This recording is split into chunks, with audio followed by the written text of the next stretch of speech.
Hey, what's up guys, and welcome back to the channel. And today we're getting into some terrifying stories from Reddit. And oh boy, these are some of the scariest, creepiest, and just downright most terrifying stories I have ever read. They had me on the edge of my seat the entire time, so you're gonna want to make sure to stick around. And I appreciate you stopping by, it means the world. And make sure you like the video and subscribe to the channel. The channel subscriber goal is 1 million subscribers before the end of the year, so please subscribe. And also please consider following my Instagram and following the show on Spotify. It really does mean the world. And yeah, this video will be long enough already, so sit back, relax, grab a drink or grab a snack.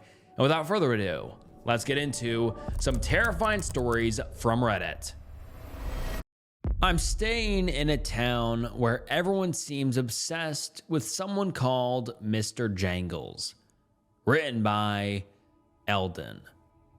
People say small towns hold on to their stories longer than they should. If that's true, then I'm sure Maywood Mills has white-knuckled its grip on theirs. You probably haven't heard of this place. I don't blame you. I hadn't either. Not until a couple of weeks back. And now that I'm here, I understand why. It's as if the rest of the world quietly agreed to forget Maywood Mills ever existed. And my gut says the town prefers it that way. As I write this, I've locked myself in a rented room above a bar. It reeks of dried liquor and bleach in here. I'm trying my best not to think about the people who've stayed here before me, or what they did between these walls. If that wasn't enough, the neon sign outside my window keeps sputtering in and out, painting the room sickly green. It's going to give me an epileptic seizure any minute now. I also jammed a chair under the doorknob, as I was instructed, just to be sure. Before I go to bed, I'm going to try to lay out everything that's happened in the last 24 hours. I apologize if I sound dramatic. I've covered some dark stuff in my life, met a lot of broken people, but honestly, I'm lost. I've never seen anything like this. I can usually tell if there's a rational spine running through a story within the first hour of digging into it, but here, I can't find it. There's a legend buried in this town, a story that's been told so many times it seems to have hardened into truth. Yeah, the story doesn't just seem to live here, it seems to fester. It's easier if I start from the beginning. It was Carla who found the town first, my colleague. She drove in yesterday, texted me the route and said she'd find a place to stay. We were supposed to drive up together, but life happened, I guess. I screwed things up. That's the short version. I ended up spending the night in the hospital. Broken arm. 3 places. Don't ask. Anyway, I said I'd meet here in the morning instead. Our plan was simple. Find Maywood Mills, dig into the string of disappearances that had plagued the area for nearly 2 decades, and, more than anything, reopen the case that once had the town in the papers. Nadine Wiles, 13 years old, 1998. Poor girl had been stabbed many times. More times than anyone who worked the original case ever felt comfortable saying out loud. The photos speak for themselves. They found her laid out on a flat rock deep in the woods. Whoever did it didn't even try to hide their work. There were no leads. Cops couldn't find any suspects, which left the community without any answers. Rumors took over. That buzzing hearsay that creeps in when humans realize they don't know what's lurking in the dark. Eventually, the case went cold, officially forgotten. We came here to open it back up, or at least that's what I told them. Maywood Mills isn't on most maps. You take the ferry out of Seattle, drive west past Port Angeles, and somewhere along the Olympic foothills, the road ends. After that, it's old logging routes that snake through fog-choked forest, narrow lanes, cracked asphalt, and treacherous curves. I never thought praying for guardrails would be on my bingo card, but there I was wishing for them. Blink and you'll miss the turnoff. Keep driving and you'll dead end at some old dam. That's what Carla texted me. So obviously, my GPS gave up halfway, and she wasn't answering her phone. So I had to navigate the foothills by myself, one hand on the wheel, the other in a cast, playing chicken with blind corners. I'd like to see Schumacher try. Somewhere outside the town limits, I nearly wrecked my Porsche. The pavement was slick from yesterday's torrential rain. A turn came up fast. I got distracted by a message on the phone. Some legal bullshit that's been chewing on my ankles for weeks. I got angry, lost focus, swerved, came a few feet shy of turning myself into tree decor. That's when I got my first real sense of the place. I hadn't even reached the town yet, but something already felt off. I staggered out of the car and threw up on the shoulder. Then everything went quiet. Not peaceful quiet, more like an eerie silence. The kind of silence I imagine falls in a jungle when a predator stalks its prey. The trees, insects, birds, even the nearby river. It was like the entire forest held its breath. Then, somewhere in the distance, the dam released a sheet of water with a treacherous roar. I nearly leaped out of my skin. That's when I saw it. A moss-covered sign slumping in the brush. Welcome to Maywood Mills. I looked through the case files scattered across the passenger seat. I had an old photograph of the same sign from 30 years ago. Back then, the paint was fresh, the letters straight. Someone cared back then, but I guess they had every right to stop. I've always had a strange pull towards towns like this. I couldn't tell you exactly why. Maybe it's because I grew up in the noise, traffic, sirens, shrieking subway brakes. I'm a city rat by design, but places like this, they hum with a certain promise. You could disappear here. You could be a nobody. No headlines, no pressure, no past dogging your heels. There was peace to be found.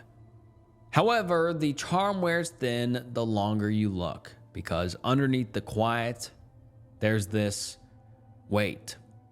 Like the atmosphere itself wants you to shrink, to stay small, to forget there's a world beyond the woods. Nobody says it out loud, but you can feel the rules immediately. Dreaming is illegal here. Curiosity is an offense.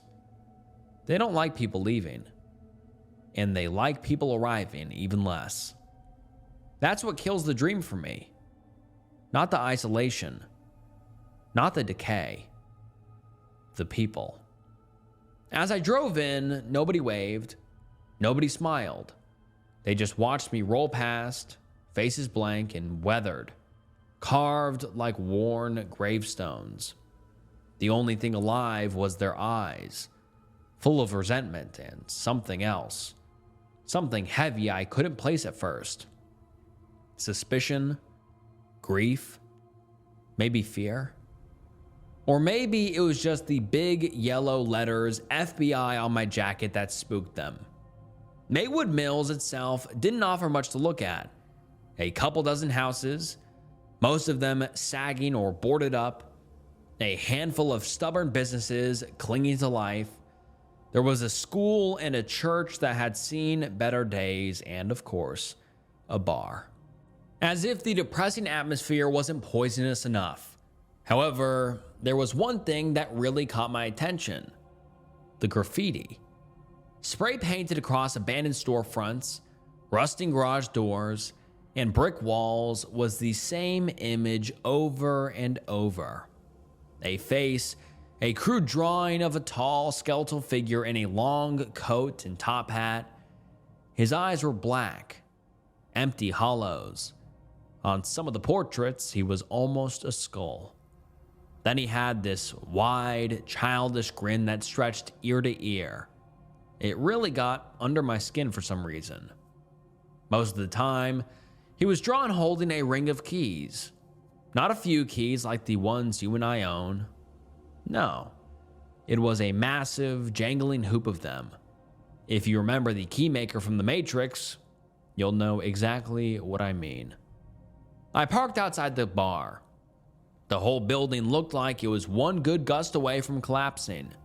I doubted they'd cleaned the taps since the Reagan administration, but hey, beer is beer. And I'm not picky. Plus, I noticed they rented out rooms upstairs. If Carla was anywhere in this town, odds were she'd be here. The very moment I stepped inside, the ongoing conversations died mid-sentence. It looked exactly the way I imagined it. Wood-paneled walls, floorboards that stuck to your shoes, a few regulars slumped around the edges, and a jukebox that clearly lost the will to live. The floor creaked as I approached the bar. I flashed my badge, ordered a beer, and slid a photo across the counter. Carla's face stared up between the bartender and me. "She came in yesterday," I said. "Have you seen her?" The bartender, her name was Lucy, took her time with the photo. Meanwhile, I studied her. She was way too pretty to be marooned in a town like this. Finally, she shook her head. "Can't say I have." Then, after a beat, "Sorry, but no outsiders have come through here in weeks, maybe months." Her eyes came up to meet mine. "What brings the FBI to Maywood Mills?" "We're reopening an old case," I told her. Nadine Wiles. That name hit the room like a bell tone. Conversations that I just started picking up fell silent again. I could hear the drunks in the corner shift in their seats. Glasses paused halfway to meet their mouths. I felt their eyes burn in the back of my neck. One of them even stood up like he meant to leave, then thought better of it. Lucy didn't react much, but something shifted behind her eyes. Sadness, I think. She was hard to read. Then she nodded slowly, like she'd been waiting for this to happen. "Figured someone would come back around eventually," she said. "Why didn't you or your partner come in together?" I glanced down at the cast around my arm and tapped it lightly. Got delayed. Long story. She glanced down at it, said nothing. It almost made me uncomfortable, so I steered us back to the subject. "So, Nadine Wiles, you knew her?" "Sure, everyone did," she said. "We went to the same school, or, all of us did." She gestured to the drunks in the corner who were still staring at me. "Listen, you're not exactly digging through pleasant memories. Countless investigators have been here over the years, cops, journalists, or crime junkies. And none of them got anywhere?" I asked. "We already know who did it," she said. "Who?" She nodded past my shoulder. "He's right behind you." I turned. Out the window, across the cracked parking lot, sprayed across the brick wall, that painted face stared right back at me. "That?" I said, trying not to sound amused. "You're saying that thing killed Nadine?" She nodded. One of the drunks, a handyman, barked a laugh and swiveled on his stool. "Hell, he's behind all the weird shit that happens around here. Half this town swears they've seen him, especially after a few drinks." He laughed. So did his friends. Lucy leaned a little closer, voice low enough to cut under the noise. "Ignore them. They've been here since breakfast, but unfortunately, they're not wrong." She held my gaze. "I'm sorry, Agent, but you're chasing a ghost." I didn't know what to say. Lucy pointed toward a map taped beside the register and showed me the quickest route to the nearest motel.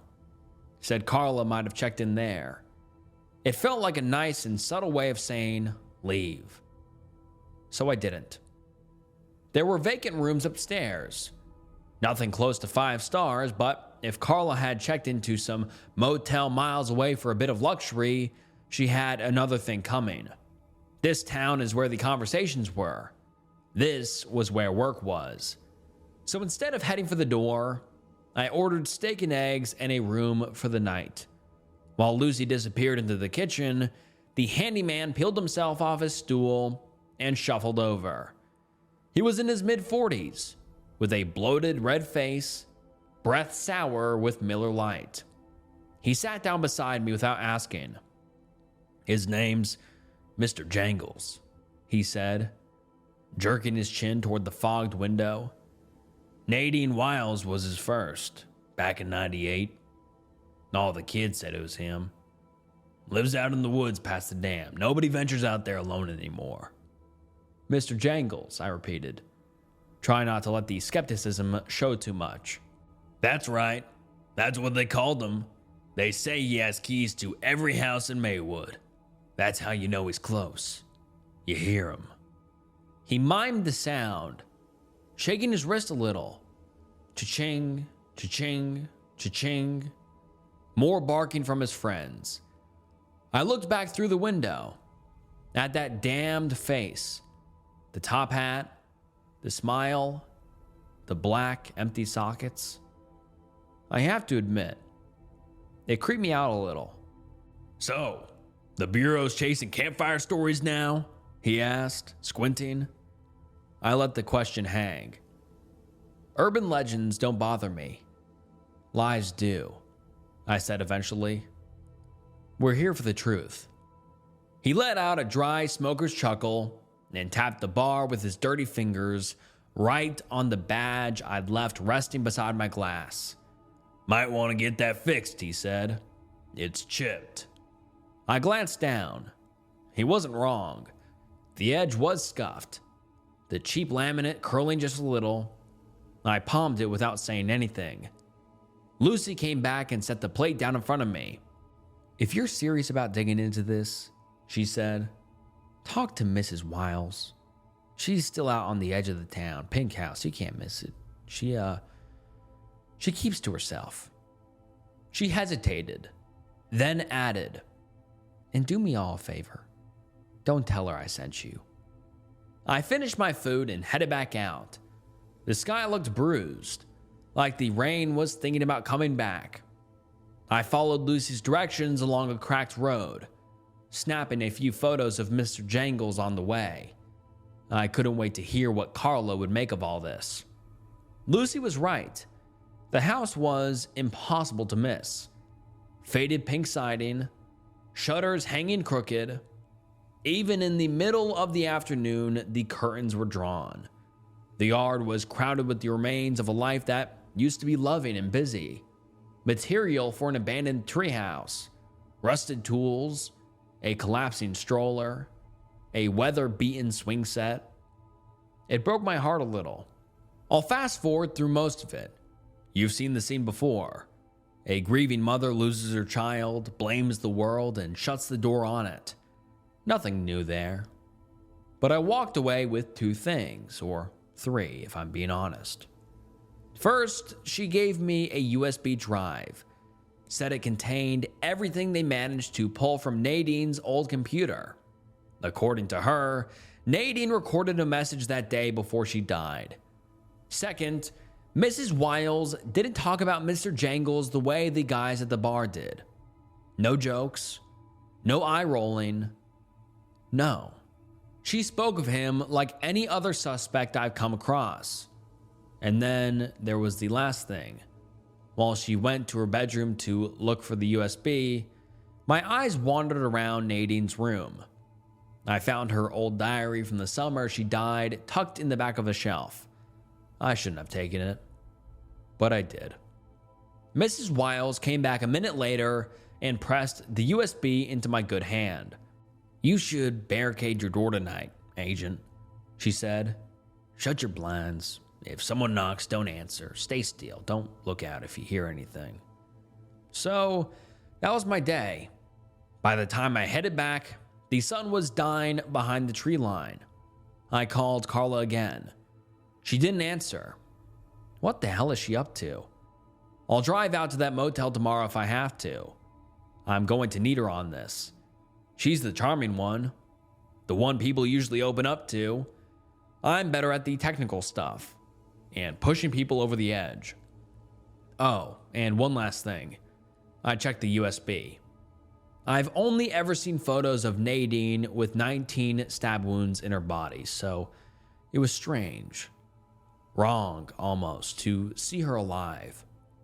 I felt like I was watching a ghost, but there she was on my screen, sitting cross-legged on her bed like any other kid after school. She looked straight into the camera. "He came back today," she said, during break. "He wanted me to introduce him to the other kids." She smiled. "I wrote a poem," she said, "for him." She began to read. As I was walking through the park, I saw a figure in the dark. His mask was white, his eyes like coal. A chilling sight that froze my soul. He wore a hat upon his head, and from his mouth no words were said. He danced for me with jangling keys, and whispered secrets in the breeze. Mr. Jangles, tall and grim, would find the children calling him. He'd come for those who dared to stray, to never see the light of day. I think someone just tried the handle on my door. I couldn't hear any footsteps in the hall, but the door definitely rattled. Someone tried to get in. A moment later, I heard a set of keys jingle downstairs. Maybe Lucy's locking up the bar and wanted to check on me. I mean, what else could it be? That's the story I'm choosing. Anyway, I need to fix the badge before I go to sleep. They say small towns hold on to their stories longer than they should. Out here, I'm starting to think that the story holds on to the town. Tomorrow, I'm gonna find Carla. I'll probably swing by the school too. The teachers must know something. I need to gather as much material as I can before someone figures out who I am. Before someone catches me in the lie. Carla wasn't at the motel. I didn't drive out to check. I called. Spoke to the front desk. They said she never checked in. Never even passed through. And of course, now I know why. I woke up later than I meant to. Not sure if it was exhaustion or the stillness of this place, or maybe just the fact that my body's finally catching up to the pain. Just before I went to bed, my arm throbbed like hell. I left the painkillers in the car and stood there for a long moment, staring at the door, debating whether it was worth it. Then I heard her voice in my head. "Mrs. Wiles, barricade your door. Don't look out. Don't answer if someone knocks." And after what happened just 30 minutes earlier, after someone actually tried to enter my room, well, I bit down and wrote out the pain.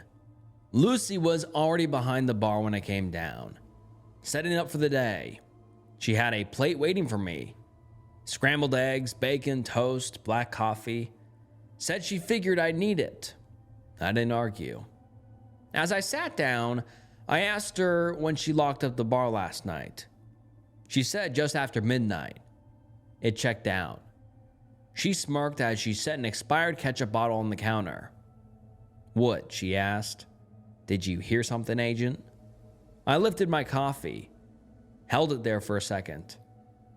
"I believe you already answered that question," I said. "I heard you locking up. That's all." She raised an eyebrow, leaned on the bar. "He checks in from time to time, you know. New faces tend to wake him from his sleep." "That's so. What usually draws him out? Mischief? Parking violations?" "Lying," she said, smile fading. "He doesn't like lies." I froze, the fork with egg and bacon halfway to my lips. She looked at me for a second too long, like she was trying to see something beneath my skin. You're actually serious about him? I countered and bit down. Of course, she said. I've met him. She told me it was Nadine who introduced them to each other. Just a few months before Nadine was murdered, Nadine had been drawing pictures of him in class. Lucy got curious, so Nadine asked her to come home with her after school. Lucy hadn't believed her at first, thought it was just another stupid prank kids play when they're bored and want to scare each other. But Nadine insisted, so she led Lucy down to the creek, and there he was, Mr. Jangles. She said he was crouched at the edge of the water, rising grime from his hat. He was dressed exactly like in the drawings. His long coat trailed into the shallows, soaking at the edges, but he didn't seem to mind. When he saw them, he straightened. She told me she'd never seen anything like it. He just kept rising, unfolding, until he must have been 8 feet tall. He stared at Lucy. He didn't speak, neither did the forest. She said everything went quiet all at once.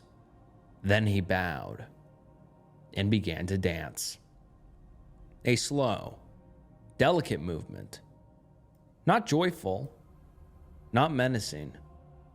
It was somber, like a ballet dancer performing at a funeral.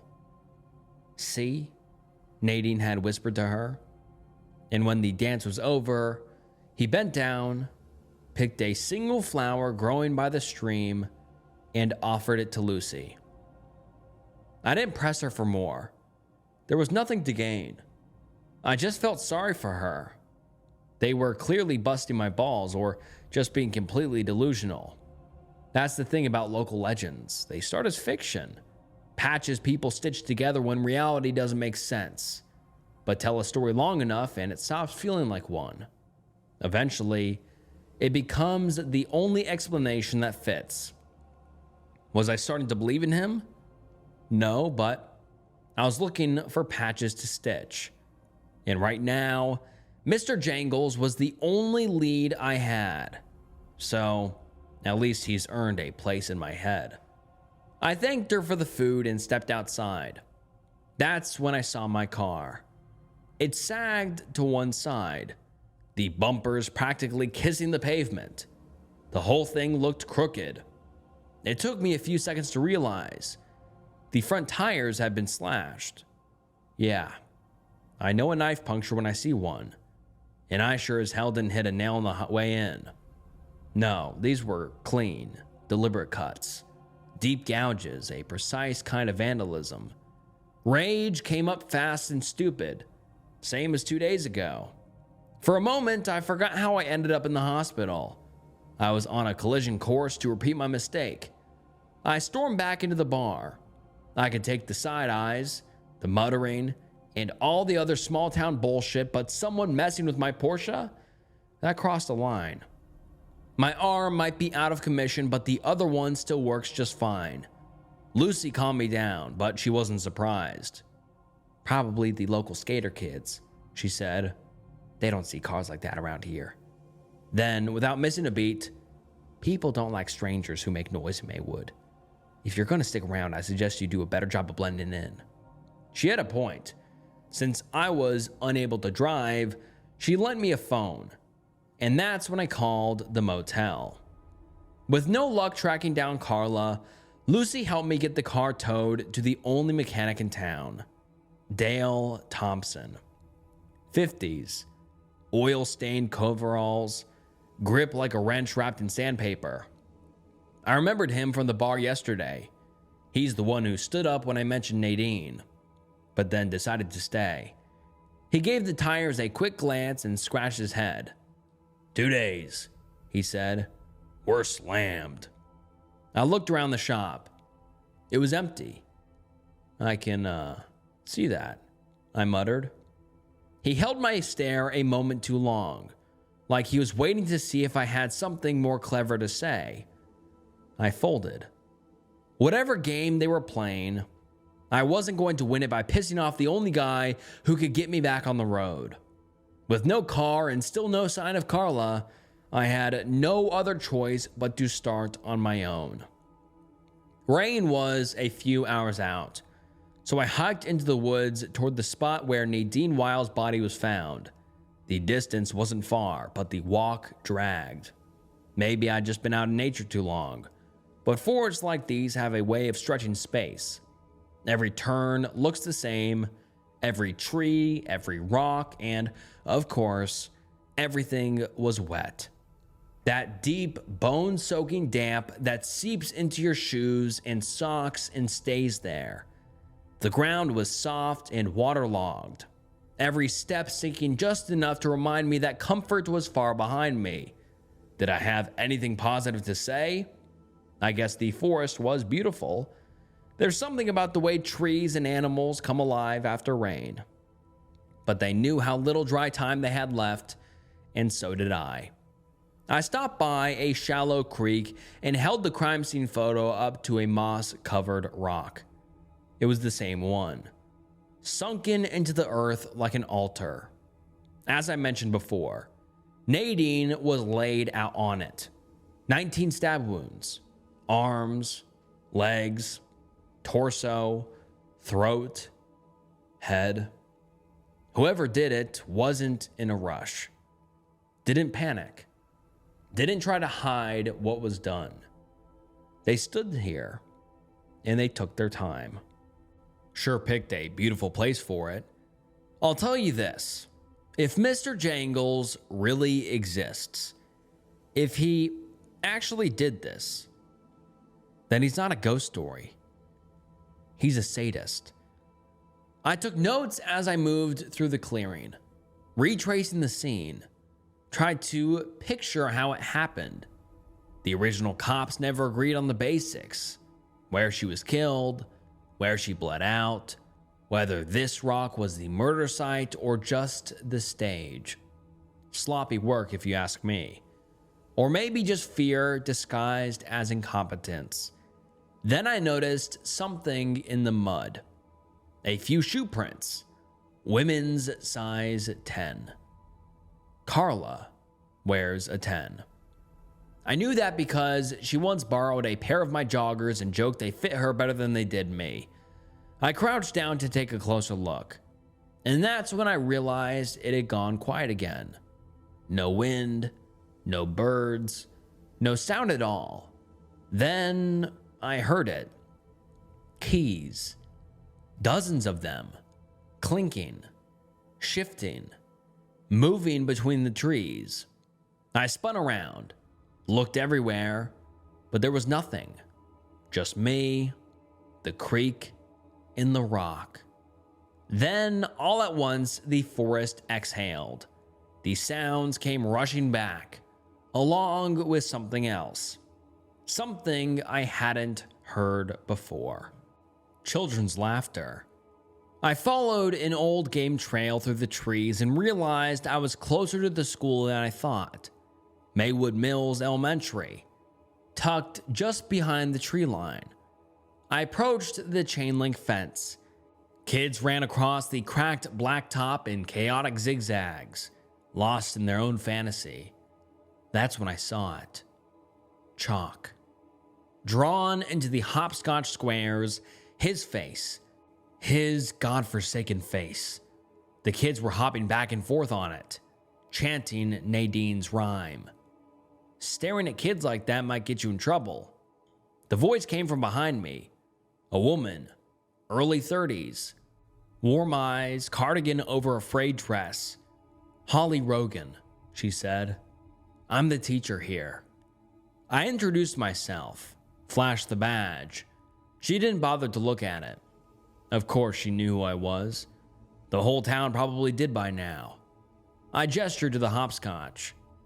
I don't remember me and my friends going up playing tag around a chalk drawing of Wayne Williams. She looked at the kids, smiling. Would you rather they sit at home, scared, she said? They're kids. Didn't you play Bloody Mary as a kid? I don't remember Bloody Mary being based on someone who actually murdered people. She didn't respond right away. The kids kept playing. I used to think it was just their own little quirky folklore, she said quietly. A story adults pass down to keep the kids out of the woods, but I've been here 5 years now, and I've seen enough to know. She trailed off. Wait, you chose to move here? Why? I asked. She met my eyes. We all have our reasons to disappear, Agent. Then she led me inside and called the kids back to class. I hung back a moment and stared at the hopscotch. As the kids filed past me, one girl stopped. I've seen him, the girl said. I crouched down. You have? She nodded slowly. Here, just a few weeks ago. She pointed to the fence by the woods. Did he say anything to you? I asked her. She looked around. Holly was just up ahead, corralling the other kids back into the building. He asked me to keep a secret, she whispered. What kind of secret? But before she could answer, Holly called her name and she ran, disappeared into the school. Holly came jogging back. Did Cherry tell you any of her stories? She said, half laughing. She just wanted to see my badge. I lied. Holly nodded, then handed me a scrap of paper. Her number. If you find anything at all, please don't hesitate to call. It'd be nice to know we're not all insane. Her fingers lingered against mine as she passed the note, just long enough for me to know it wasn't accidental. Later, I visited the town's police station. It was like stepping into a time capsule.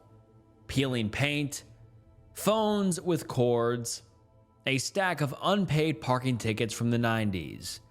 The desk sergeant snored himself awake as I walked in. Deputy Horace Green blinked at me like I was his first client in years. I'm looking into the missing persons cases, I said. Which one? He asked. How far back do your records go? Horace leaned back, scratched his patchy red beard. Not far. Fire took most of it a couple of years ago. Of course they did. Mind if I take a look at what you have? He paused. Let me see your badge again. I swallowed hard, pulled it out, held it steady. Horace studied it. A little longer than I liked, but then he shrugged and stood up. I'll check the back.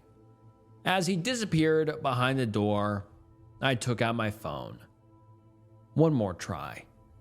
I dialed Carla. The line rang, and then I heard it. The ringtone. Faint. Echoing from somewhere behind the station. My stomach dropped, but then Horace's voice rang out from the back. Yeah? Honey, I've told you not to call me at work. Yeah, I got a guest. Okay, bye. I exhaled. False alarm. He returned a minute later with a dusty old box. This is what we got. I made my way back to the motel with the files. Out past the tree line, I could see the rain coming. Thick, dark sheets crawling across the treetops. A couple miles off, maybe less. I started romanticizing this evening. Thought about buying a bottle of scotch from Lucy and holding up in my room with the storm. Just me, the flies, and a drink strong enough to give me a good night's rest. Maybe I'd call Holly. I wasn't going to spend the evening with those drunks in the corner booth. Hell, it wouldn't surprise me if they were the ones who slashed my car. The thought made my blood boil over again. No, I thought it was best if I stayed inside tonight. Alone. However, when I got back to my room, I stopped cold.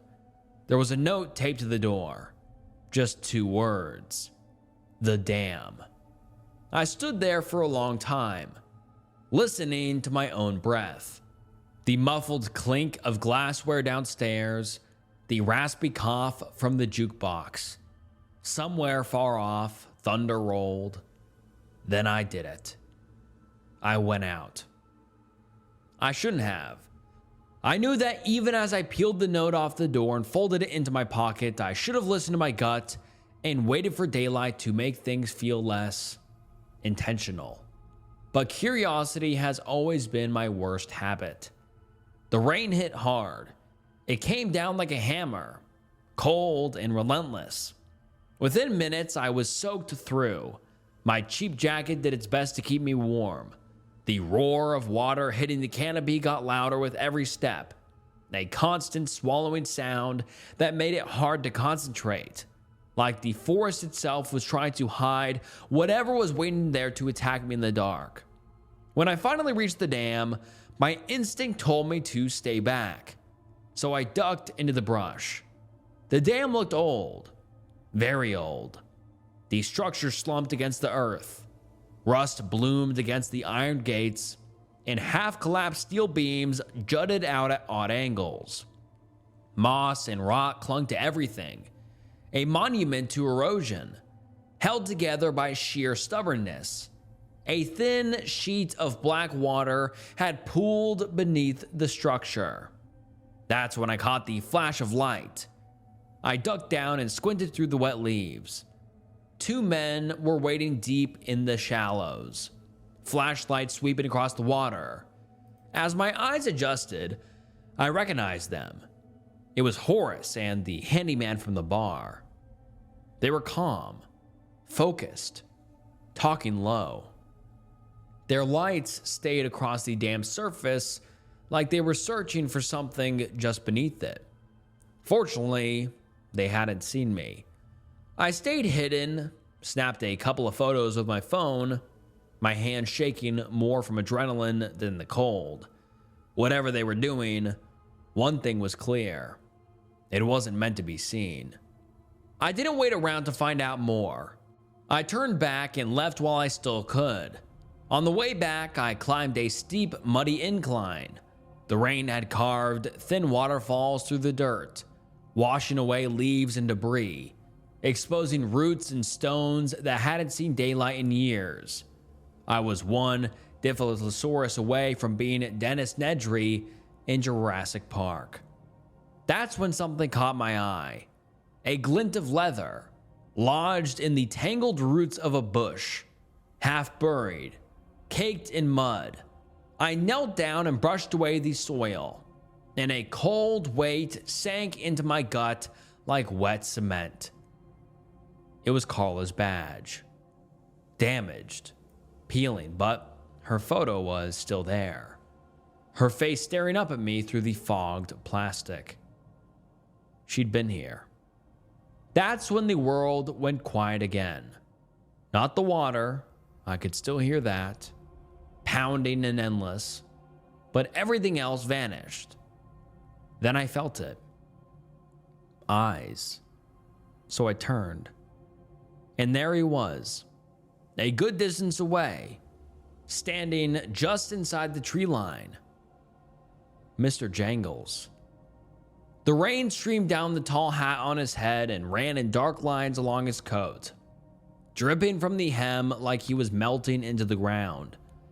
His smile was wide, packed with what looked like hundreds of small, uneven teeth. But worst of all were his eyes. Hollows black as coal, devoid of life, empty pits that seemed to swallow all light around them. He didn't move. He just watched me. Then he began to move. Not a lunge, not a step. No. He danced for me. Slow, controlled, graceful, almost reverent. His arms swept through the air, his feet gliding soundlessly across the soaked forest floor. It was a performance for an audience of one. I couldn't look away. Each movement brought him closer. Not by much, not enough to notice at first, but closer all the same. Then he vanished behind a tree. That's when the cold hit me. The rain, my boots, the ache in my arm, the weight of my body. The world came crashing back all at once. I gasped, stumbled back, and ran. I didn't stop to look over my shoulder. I didn't stop to think. I don't know what took over me, but I ran like my life depended on it. Because whatever that thing was, whatever game he was playing, my gut was certain he wasn't going to bring me flowers. Here I am, happy to report that I'm back in the relative safety of my little rented room. The door is locked. This time, I've wedged a bureau against it. And I'm alive. Freezing, but alive. I've spent the last hour going through the files I've got from Horace, and something doesn't add up. The missing people over the years, they weren't just kids. They are teenagers, a woman in her 30s, a couple of elderly men and women. And that's what bothers me. Most serial offenders, killers, kidnappers, they have a type, a demographic they fixate on: age, gender, color. There's usually always a pattern, something that ties the victims together, even if it's not obvious at first. But here, there's no consistency, no common thread I can see. Then again, I guess those are human patterns, and I don't think he's human. Am I starting to believe in him? Am I starting to believe in Mr. Jangles? I saw him in the woods, that's for sure. I won't pretend otherwise. And maybe that's why I'm going to tell you truth, the full truth. You're probably wondering why an FBI agent is panicking in a barricaded motel room instead of calling for backup. Why I haven't brought in more resources. Why I'm not already on the plane with Quantico. Well, I'm not an FBI agent. I'm not a cop. Not even close. And neither was Carla. We host a true crime podcast together, The Dark Report. Maybe you've heard of it. If you have, it was probably for the wrong reasons. One of our episodes went viral last year. The wrong kind of viral. It didn't just stir up controversy, it ruined someone's life. Or took it, I guess. And the fallout has been eating me alive ever since. My inbox is a graveyard of lawsuits. My name is dirt. My reputation, dust. Everyone that I've ever worked with has turned their backs. Hell, I turned my back. I traded my morality for clicks. So yeah, I came here to resurrect my career. The story of Maywood Mills is a story no one has covered before. At least, as far as we could tell. I saw this as my one last shot. A chance to prove I'm more than the asshole who got someone killed. And now, I'm terrified. My instincts may have cost me the only person who ever stood by my side. I don't feel safe anymore. And I don't know what to do. I'm stranded in Maywood Mills. He comes for those who dare to stray, to never see the light of day. Mr. Jangles. They blame him for everything. The disappearances, Nadine, the town's rot. They say he doesn't like lies. Well, I think they're all lying. Carla is gone, and soon, so am I. They were right. It was Mr. Jangles. Just 3 days ago, he was nothing but a story for me. A myth people told each other when the lights went out, or, like I said, a lie.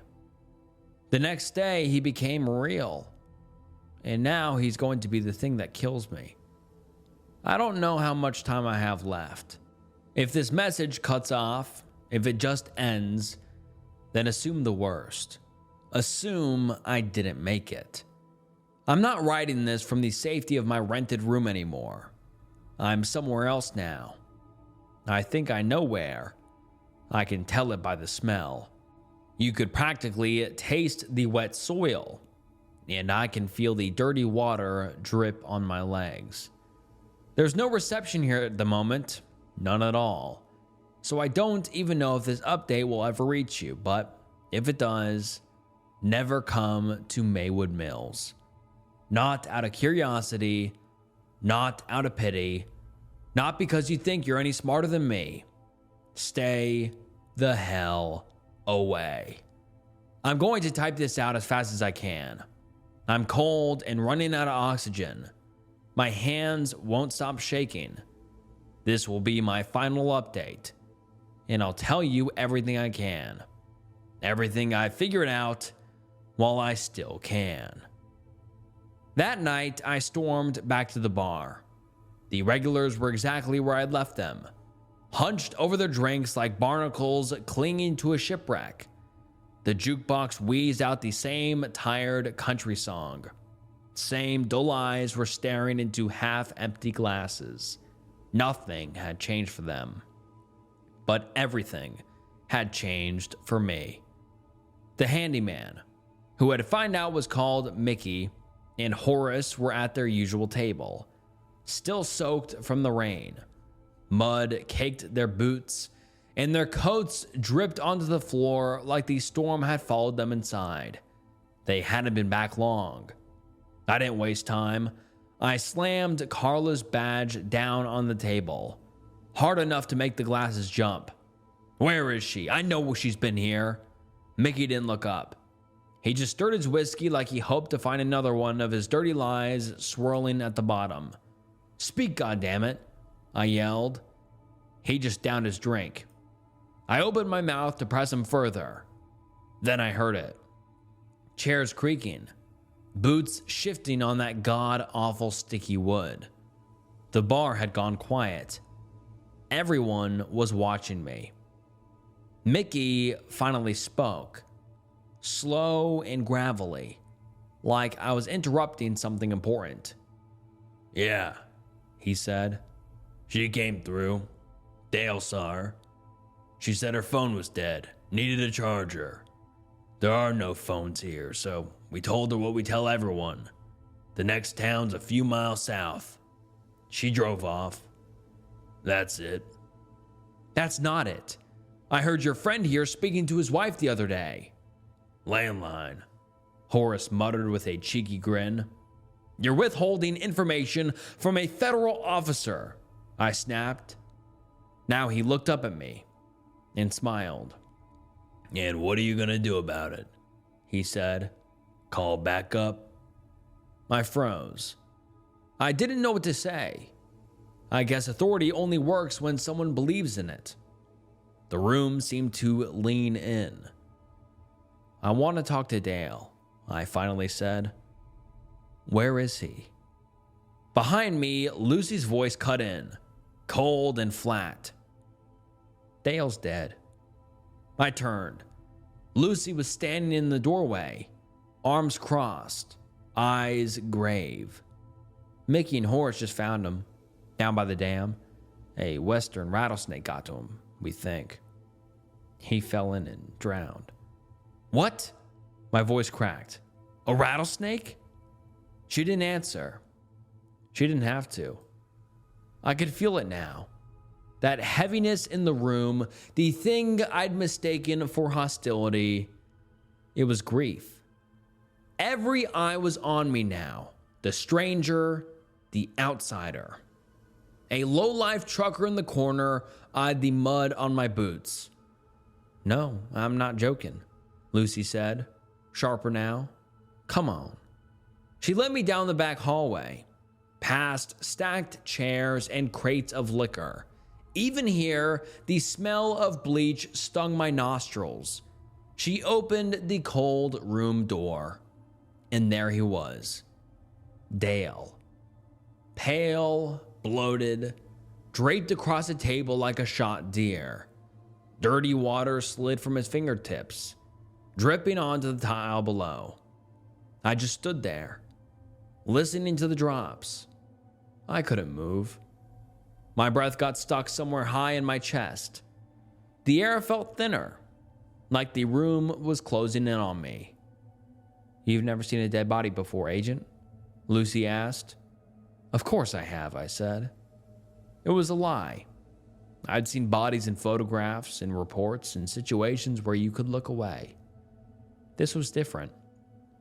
It made me sick. "You're soaked," Lucy said, gently now. "You're going to get sick." She put a hand on my back. "Let's get you to bed," she added. "I'll bring you some tea." There was only a few hours left until morning. I didn't sleep through a single one of them. I lay there staring at the door, waiting for it to open, waiting for him to come for me, just like he must have come for Carla and Dale. That was another thing that I couldn't shake. The note on my door. Did Dale write it? Did he want me to meet him there? Or was it Mickey? Horace? Was the note meant as bait? A colder thought crept in. What if they'd mistaken Dale for me in the dark? What if that's the reason he was dead? The idea settled in my gut and refused to leave. Another death I could trace back to myself. I was up to 3 now. My mistakes were starting to stack up. I was practically a serial killer. Yeah. Try sleeping with that on your conscience. The next morning, I was invited to a town meeting. Dale's death had rattled everyone. The room buzzed with anger. Whispers, accusations, fingers pointing at me, eyes scanning me up and down. More than a few people asked if Mr. Jangles had something to do with it.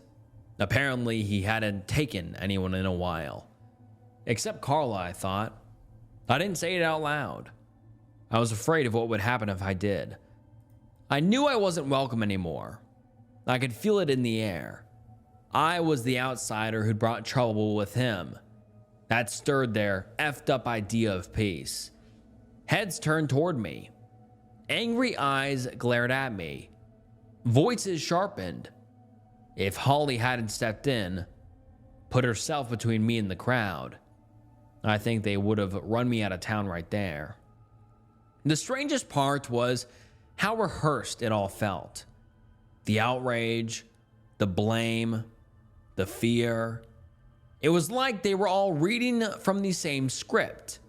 Like the meeting wasn't about Dale at all, but about turning me into the problem. About making sure I packed my bags and left. And if it wasn't, if it was all genuine, would people act this way toward an FBI agent? Or had they all decided that I wasn't one? Either way, one thing was clear. The clock wasn't ticking for me anymore. It was counting me out. I had to act fast. Outside, I ran into Cherry, the girl from the school. I asked her how she was doing. She shook her head and took a step back. "I'm not allowed to talk to you anymore," she said. "Did your mother teach you not to talk to strangers?" "She taught me not to talk to you."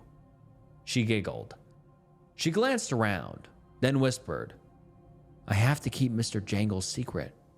If I don't, you'll vanish too." Then she ran away. All vanished too? The word stuck with me. Was my gut right? Had I finally brushed up against some kind of truth? The story.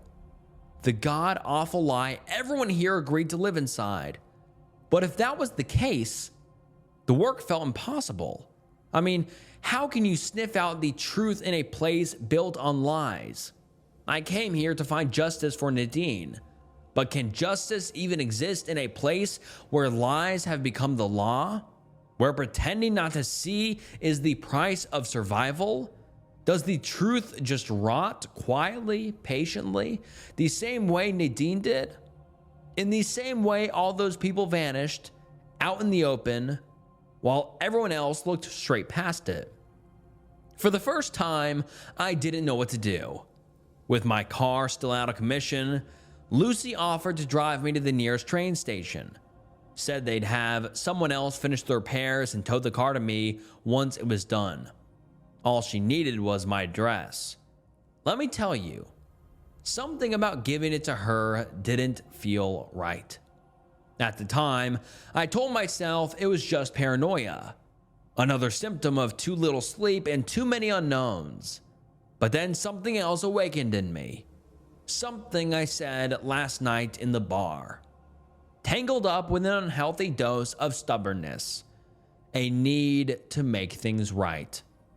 Now, laying here in the dark, I realize I should have taken her up on the offer. But I didn't. I was too close. Close enough to feel the truth breathing down my neck. So I decided to stay. That decision came from a hunch. Something I couldn't shake. The phone call I'd made back at the police station. The one I'd almost written off as nothing. A landline? Come on. Really? I just needed to make sure. So I broke in.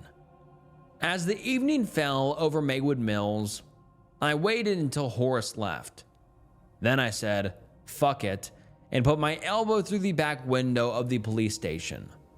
The glass gave way with an ugly crack.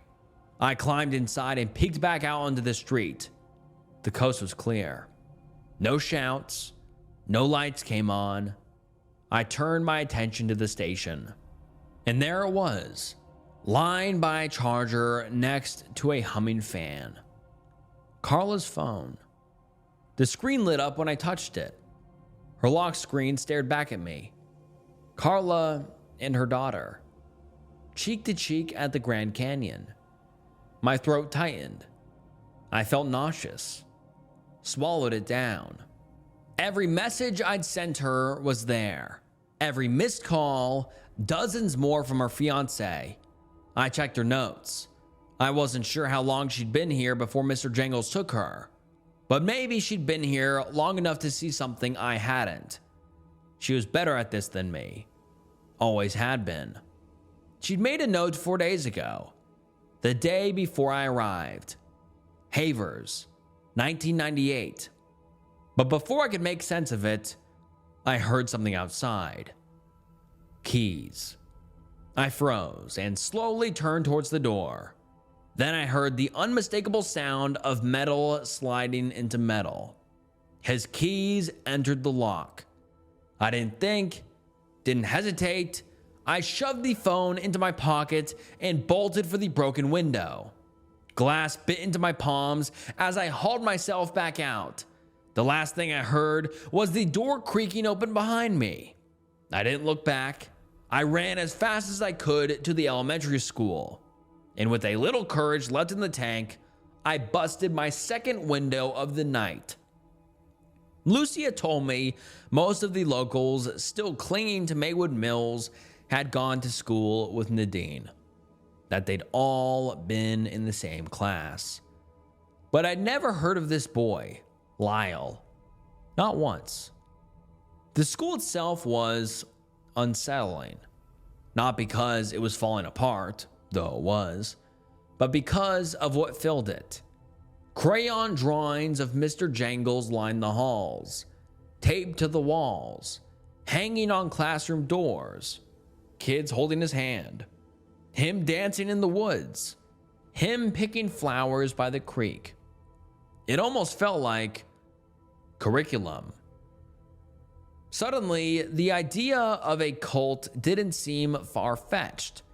It felt practical, organized, something taught young enough that no one thought to question it. Maybe this was it. I made my way to the teacher's lounge, though calling it a lounge was generous. It looked more like a college dorm that had been abandoned mid-semester. Burnt coffee hung in the air, unwashed dishes in the sink, one sad, stained microwave in the corner.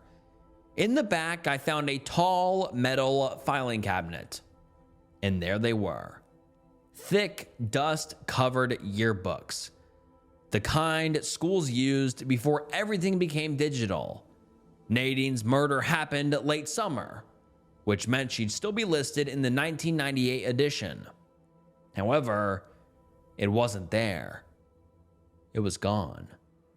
The closest book I could find was from 2000. I flipped through page after page. The photos were sun-faded and grainy, and most of the kids looked like they were terrified. Still, a pattern started to form. Lucy, Mickey, Horace, they were all there. All old classmates to Nadine, but Dale, he wasn't listed anywhere. Instead, there was a boy who looked just like him, Lyle Havers. The pieces clicked together with a dull, sinking weight. Dale was Lyle, but if that was the case, then why change his name? I worked myself backward through the books. Lyle wasn't in 97 or 96, but Nadine was. That meant he'd moved to town sometime between 98 and 99, probably 98 since Carla had flagged him as a person of interest. Was there a story here? New kid arrives, falls for the girl next door, gets rejected, heartbreaks, cue violent end? Maybe he'd been a suspect back then. I couldn't remember his name from the case files, but given how sloppy they were, that didn't mean much. Still, the question lingered. Why change his name? Because the evidence probably didn't stick. However, suspicion does. I'd seen it before. Changing your name doesn't erase the past, but it does bury it. Then something else surfaced. A memory from the missing files Horace had given me. One of the elderly couples. They were named the Havers, Ruth and Earl Havers. They vanished in 2003. I snapped a couple of photos of the pages, hands shaking slightly. Couldn't tell if it was cold or something closer to excitement. That's when I heard it. A faint clatter of metal, echoing down the hallway. I froze. Didn't move, didn't breathe, just listened. How the hell did he know I was here? I slipped out of the lounge. If I remember correctly, the exit was on the other side of the hallway. The one lined with kids' drawings, because that's just what I needed. More of him. I moved through the corridor as quietly as I could. Then I felt it again. That strange pressure in the air, like the building itself was swallowing sound. I glanced out of a window. Silent lightning bloomed over the woods. No crack, no wind. I turned back toward the hallway and almost screamed. Down the far end of the corridor, illuminated only by moonlight, stood a figure. Tall, perfectly still. Mr. Jangles. Lightning flared again, carving his silhouette out of the dark. The top hat, the long coat, the wide, awful smile. With the next thunder boom, he started to dance. It wasn't ballet, like last night. This dance felt wrong. It was offbeat, childish, unpredictable, like someone mocking the very idea of what makes dancing beautiful. But I was spellbound. My blood turned to ice. Every scrap of anxiety I'd ever carried dumped into my veins at once. He was coming closer. I imagined this was what small fish felt like when they finally realized the beautiful light belonged to a mouth full of razor-sharp teeth. His long, gaunt hand reached out for me. Lightning cracked outside again. This time I heard it, and the spell broke. I ran. Full sprint. Blind through the dark. My boots hammered against the old linoleum, loud as gunshots. I didn't know where I was going, just away. Anywhere else. I rounded a corner too fast, slipped, and fell on my broken arm. The snap echoed off the walls. I bit down hard, choking back a scream. Fumbled for my painkillers. Swallowed more than I should have. dry. When the pain dulled enough for me to function, I forced my eyes open. I saw lockers. Tall metal lockers lined the wall. I didn't think. I yanked one open, shoved myself inside, and pulled the door shut. The metal clicked softly. Then silence fell. All I could hear was my own breathing. Through the narrow slats, I watched the hallway.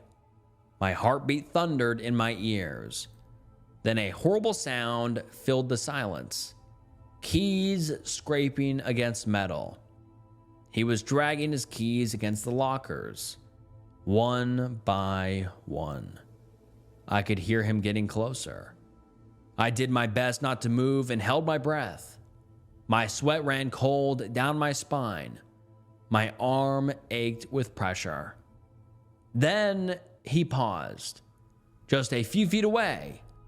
Just like that, no sound, no final scare, and then he was gone. I didn't know what came over me. I should have stayed hidden, slept in there until morning. But how do you explain that to a kid? A grown stranger passed out inside a school locker. No, I had enough trouble as it is. I ran back out of the school into the night, and I didn't stop until I couldn't see the building anymore. As I was getting close to the bar, I fished Holly's number out of my pocket and called her. As soon as she answered, I blurted out some adrenaline-fueled theory. I can't remember exactly, but I think I said something about Dale or Lyle having killed Nadine that summer, how the kids must have covered for him, and as they got older, they got rid of anyone who sniffed out the truth, even his parents. Then they all blamed it on Mr. Jangles and created a lie that now everyone has accepted. It didn't really make sense, but I was desperate for answers. This was all I got. But why would the entire community get together to protect one disturbed kid? Wouldn't you just want to get rid of him? I couldn't think about it anymore as a strong smell hit me. Burning wood. I looked up and saw thick black smoke curling up into the sky, swallowing the treetops. The bar was on fire. By the time I got close enough to see through the smoke, it was already too late. Flames licked the walls and gutted the windows to my room. Glass exploded onto the street. The old neon sign took its last breath and flickered to death. I ducked behind a dumpster, trying to make sense of what I was seeing. And that's when I saw Lucy, sobbing, on her knees in the gravel, her arms streaked with soot. People from the town had gathered around. They didn't look scared. They looked furious. Their faces twisted with grief and firelight, and they were shouting my name.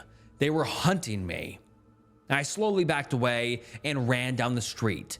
There was only one place left to go, Holly's house. She took me in without a word. I must have looked worse than I felt, soaked to the bone, shaking, half from the cold, half from everything else I'd been through. She handed me a mug of hot coffee and told me to sit tight. Said she was going to take a quick shower, that I could rest in the basement if I wanted. Lock the door, if it made me feel safer. I nodded. Finally, I had time to think. What was next? Everything I owned was gone in the fire. All files, all my equipment, all my personal belongings. I was just about to head downstairs when I remembered. I had something. Nadine's diary. It was tucked into the inner pocket of my jacket. I pulled it out. It was damp around the edges, but intact. It was all I had left of her. I sat down and flipped through it. The first pages were what you'd expect from a teenage girl. Crushes, classes, doodles, fights with her mom, song lyrics, but then I hit something else. Pages and pages written between April and August 98. At first, it looked like a creative writing exercise. A story she made up for school. Something about a man in a tall hat who lives in the woods. Mr. Jangles. At first, he was harmless, a story Nadine made up for a class exercise, a monster that only existed on paper. But as the entries went on, her tone changed. She wrote about how the other kids became fascinated with him, obsessed, Lucy especially, and another girl, Anna Havers. Anna Havers? Lyle had a sister? I didn't recognize the name. I couldn't remember her from the school photo. Nadine explained that Lucy and Anna liked the idea of Mr. Jangles. So they started adding details, drawing him, talking about him like he was real, like they could hear him. Then it stopped being a game. In the middle of summer, Nadine wrote that Lucy and Anna had convinced the others to hold small rituals, meeting at the creek, praying, leaving offerings, talking to him at night. Nadine wanted it to stop. She said that she was scared, that she tried to tell the others that Mr. Jangles had left town, but they didn't believe her. And then I found the last entry she ever wrote. Lucy and Anna asked me to come with them tonight. My mom has told me not to hang out with Anna. She told me she's being homeschooled because she's special. Anna says he wants to see me, that I'm the only one who can do this right, because I know him and because he listens to me. The other children have decided to sneak out tonight too. Everyone will be there. They've already decided on the forest, the place by the creek. I tried to tell them he isn't real, that he never was. They accused me of lying, that I was just scared to admit the truth. Now they want to see him. He'll only come if I'm there. They say it's not dangerous, that nothing bad will happen. I don't want to go, but I'm afraid of what will happen if I don't. If something happens to me, I want it to be known. I never believed in him. They did. Who was Anna Havers? Who came to Maywood Mills later and didn't keep her name? It dawned on me. I didn't want the answer. I tried to push it away, but it was already there, waiting. Holly. That was the last clear thought I had before the sharp pain exploded at the back of my head and everything went black. I woke up here. At first I could hear them. Voices somewhere above me, muffled, angry, arguing maybe. Then the dirt, or not dirt. It must have been mud, thick and wet and heavy. It slid over my casket like wet cement. I screamed, begging for them to stop, and then I heard it. The dam, cracking like a gunshot in the distance, and then a sound like the sky tearing open, rushing water, flooding everything, washing over my grave. I can only assume that's what I heard when I arrived 3 days ago, that they buried Carla. Her body was probably just a few feet away. Dale's too. He left me the note because he was ready to talk, to confess, ready to tear open the lie that had been holding this town together for decades. They couldn't let that happen. I don't know how deep down I am. I can't move. The walls are tight and pressing in on all sides. My ribs ache every time I try to breathe. Please, don't get any ideas. Don't come look for me. They'll find you. He'll find you. I'm writing this on my phone, which they forgot to take from me for some reason. So if they somehow remember, I assume they'll come back for it, but I'll be long gone by then. So if you hear an update from me again, please know that it won't be from me. They say small towns hold on to their stories longer than they should. And Mr. Jangles, his story will be safe with me. Forever. I've been stalking my ex-girlfriend. I have a good reason. Written by Hey Armageddon. I want to preface this by stating that I am not a good person, though I try to be. I've had a troubling past, got mixed in with the wrong internet crowd, and a lot of toxic ideologies. I began stalking when I was 16, after my first girlfriend left me for another guy, and I, in my pain, found myself reading about similar experiences in forums I shouldn't have been in, and got the idea of getting back at her from said internet spaces. As I grew up, I began agreeing more and more with some ideas about women that made me a pathetic and insecure man. I became severely attached to my partners, and I wanted to have total control. Always fearful they might be cheating on me or doing something else to try and hurt me. It didn't help that I was always rushing into relationships, always trying to avoid that sense of utter loneliness that came with being single, that came with partners who hurt me, partners I hurt, and some mutually assured destruction. My insecurity and distrust made me a somewhat skillful stalker, and I secretly spied on my partners however I could. I will not share the methods I used here, for that might invite others to try the same thing, which is not my objective. When I was 24, my stalking and hateful behavior almost got me in jail. I got a restraining order, was required to attend anger management classes, and therapy. It was the first time I had to face consequences for my abhorrent actions. And while I'll be the first one to admit that these consequences weren't as severe as some people might want for people like me, they ended up actually helping in setting me straight. My therapist was an older woman I'll call Miss Price. She helped me a lot in dealing with my issues, all the deep-seated hatred and insecurities I had. If it wasn't for her, I wouldn't be who I am today, 6 years later. She learned every bad thing I went through, every horrible thing I did, and showed me kindness and understanding I never thought I deserved. Over time, she became a sort of motherly figure for me. And although at 26, I made so much progress that my visits became more sporadic, I still kept in contact with her via email and social media.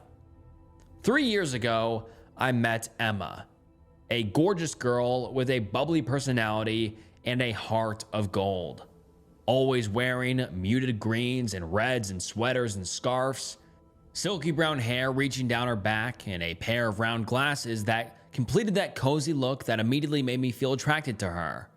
Feeling like I could do better now that I had overcome a lot of my issues, I struck up a conversation with her. Since our first interaction, I felt static in the air. She was such a fun person to talk to. Everything she said got my immediate interest. Despite my sudden approach, she was nonetheless friendly, and after an impromptu first date, we found ourselves following each other on social media and exchanging phone numbers. The instant attraction was mutual. That much was clear. We made plans to go out again the very next week. And over time, our dates became more frequent as we became more involved in each other's lives. Emma was a light fantasy writer and had a blog in which she posted short stories on. She was fairly popular and even had a novel in the works. When I first got to read her works, I was immediately transported into the worlds she portrayed with pen and paper. Truly, my new friend had clear talent, and that aspect made me fall for even more. Still, I made sure to take it slow. I wanted the both of us to get to know each other better before asking her to be my girlfriend. After 5 months, however, Emma was the one that confessed her love for me. I was so happy to hear that from her, but I knew I couldn't start a relationship with her without telling her about my past. So I did. I told her everything. The things I'd done, the things that were done to me. I tried to be as raw as possible, not to excuse my actions in any way, and to show I was trying to be a better man. And sweet, sweet Emma decided to give me a chance. She was truly an angel, and I promised myself that I'd be the best boyfriend I could for her. Our relationship developed a lot quicker after that, and while I often found myself thinking of checking her phone for anything suspicious while she left it unattended, or trying to look through the list of people she followed in her accounts, I always stopped myself before I could act on it. I tried my best to trust her, and I was always honest about having those thoughts with her. Sometimes she'd show me the people she was talking to all on her own, trying to ease my worries when I was struggling the most. Emma cared deeply about me and wanted me to get better. Her openness was so refreshing, and it was something I had never experienced before. Her support meant the most to me, and over time, I found myself able to feel at ease while being with her. There were still times I felt a worry or a need to do something stalker-ish, but it became a lot easier to manage, as I had no real reason to doubt Emma in the slightest. In my happiest moments, I considered both Emma and Miss Price to be my saviors. Everything changed about a year and a half into our relationship. Emma was an only child, and still very involved in her parents' lives, despite living on her own and being only a year younger than me. I couldn't say the same about me. My parents hated me for becoming such an awful person, and they were unwilling to give me a second chance. I understood where they were coming from, but that didn't make it hurt any less. It was wintertime, and Emma's parents invited us to a trip in the mountains. By that point, we had been acquainted for a while, and thanks to their kindness, no doubt where Emma got that from. I felt like I had a family again. Tragically, I was unable to go, as my work kept me especially busy on the days leading up to Christmas Day. Sometimes I wish I'd gone. Maybe things would have gone differently then. The day before New Year's Eve, a man called me on the phone, claiming to be a man named Hank, one of Emma's uncles. He said I was listed as Emma's emergency contact and told me the bad news. Emma and her parents had gotten into an accident. Apparently, a bear managed to get into their cabin and things got ugly. The bear killed both her parents, and while Emma herself ended up mostly unharmed, save for a few minor injuries, the experience severely traumatized her. Damn. Unfortunate to come across a bear during wintertime, he said solemnly. I couldn't put it any better. And that very same day, I found myself rushing to the hospital Emma was in. The woman that laid on the hospital bed was almost unrecognizable. She had white bandages wrapped around her left arm and upper thigh, some splotches of dried blood clearly shown in various spots. Truly, the injuries didn't seem that bad, but her expression, it was an expression I had never seen in her face. Neither anger nor sorrow, rather complete emptiness. A nurse told me that she was still in an emotional shock, and that it might take weeks or even months for her to recover.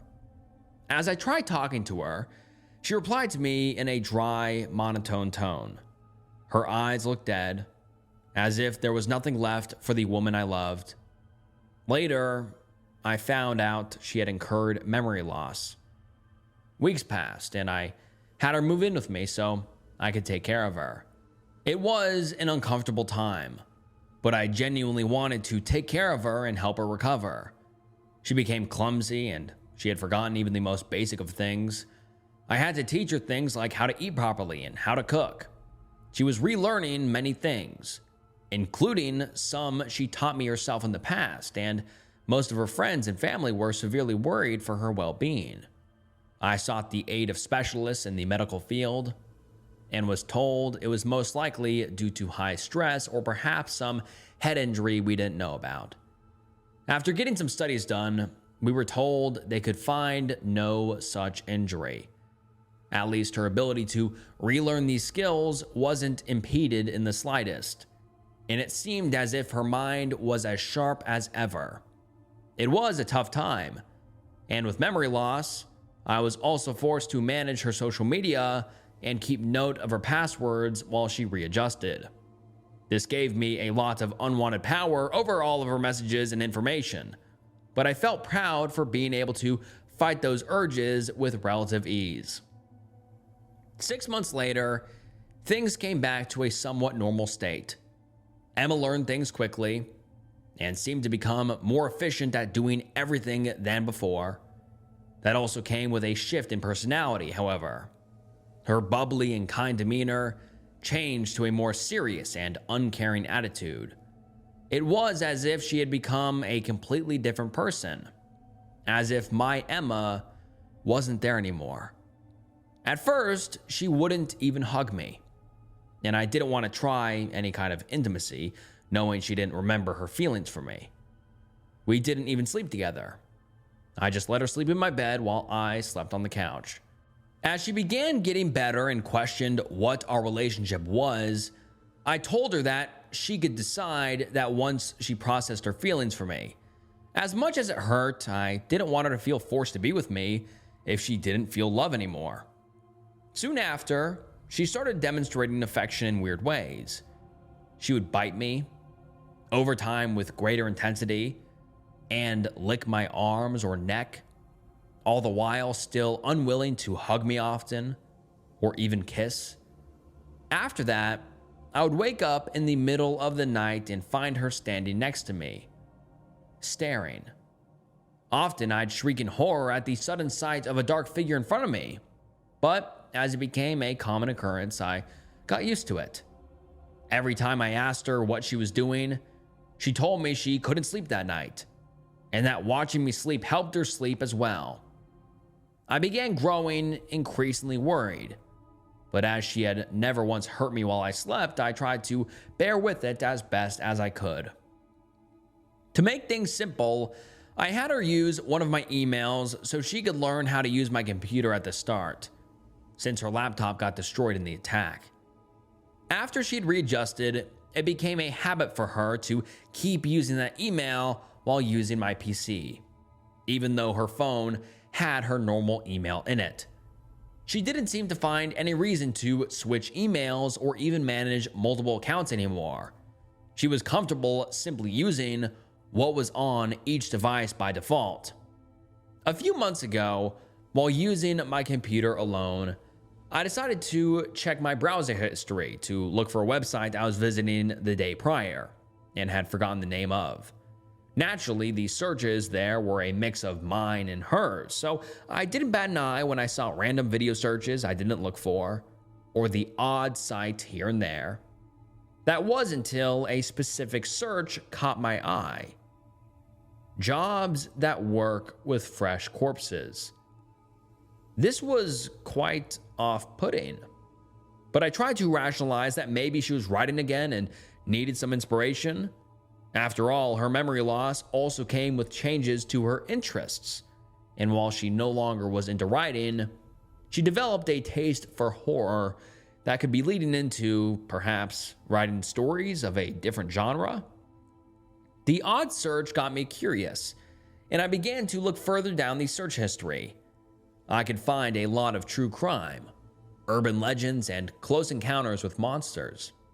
I also noticed that every few weeks, she would look for reports on the incident that killed her parents, often looking at the original publications and the few updates made throughout the initial months.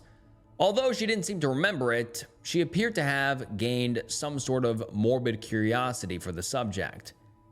As I scrolled back closer to Christmas, closer to the time I began teaching her how to use my computer, I found more crude search results, such as human rituals, how to show emotions, how to live with others, common roadkill sites, looked for specifically with the name of our town in the search, and is it socially acceptable to eat another human?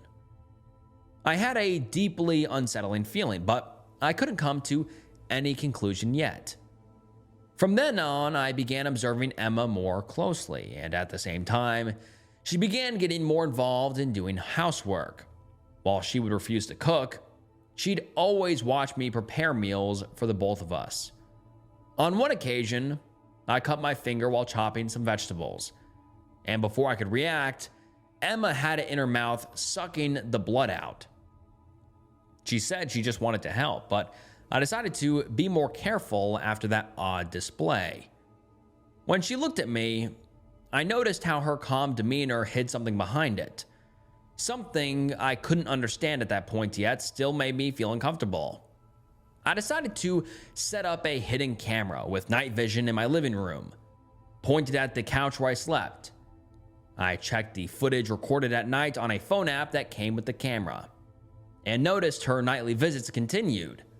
Now, if not from the start, they were happening every single night. Over time, I installed more hidden cameras around the house over time, making sure they weren't many to reduce the chance of her finding them. After watching the footage, I noticed that she had a habit of always standing in front of the window, peeking through the blinds and looking at me as I drove off.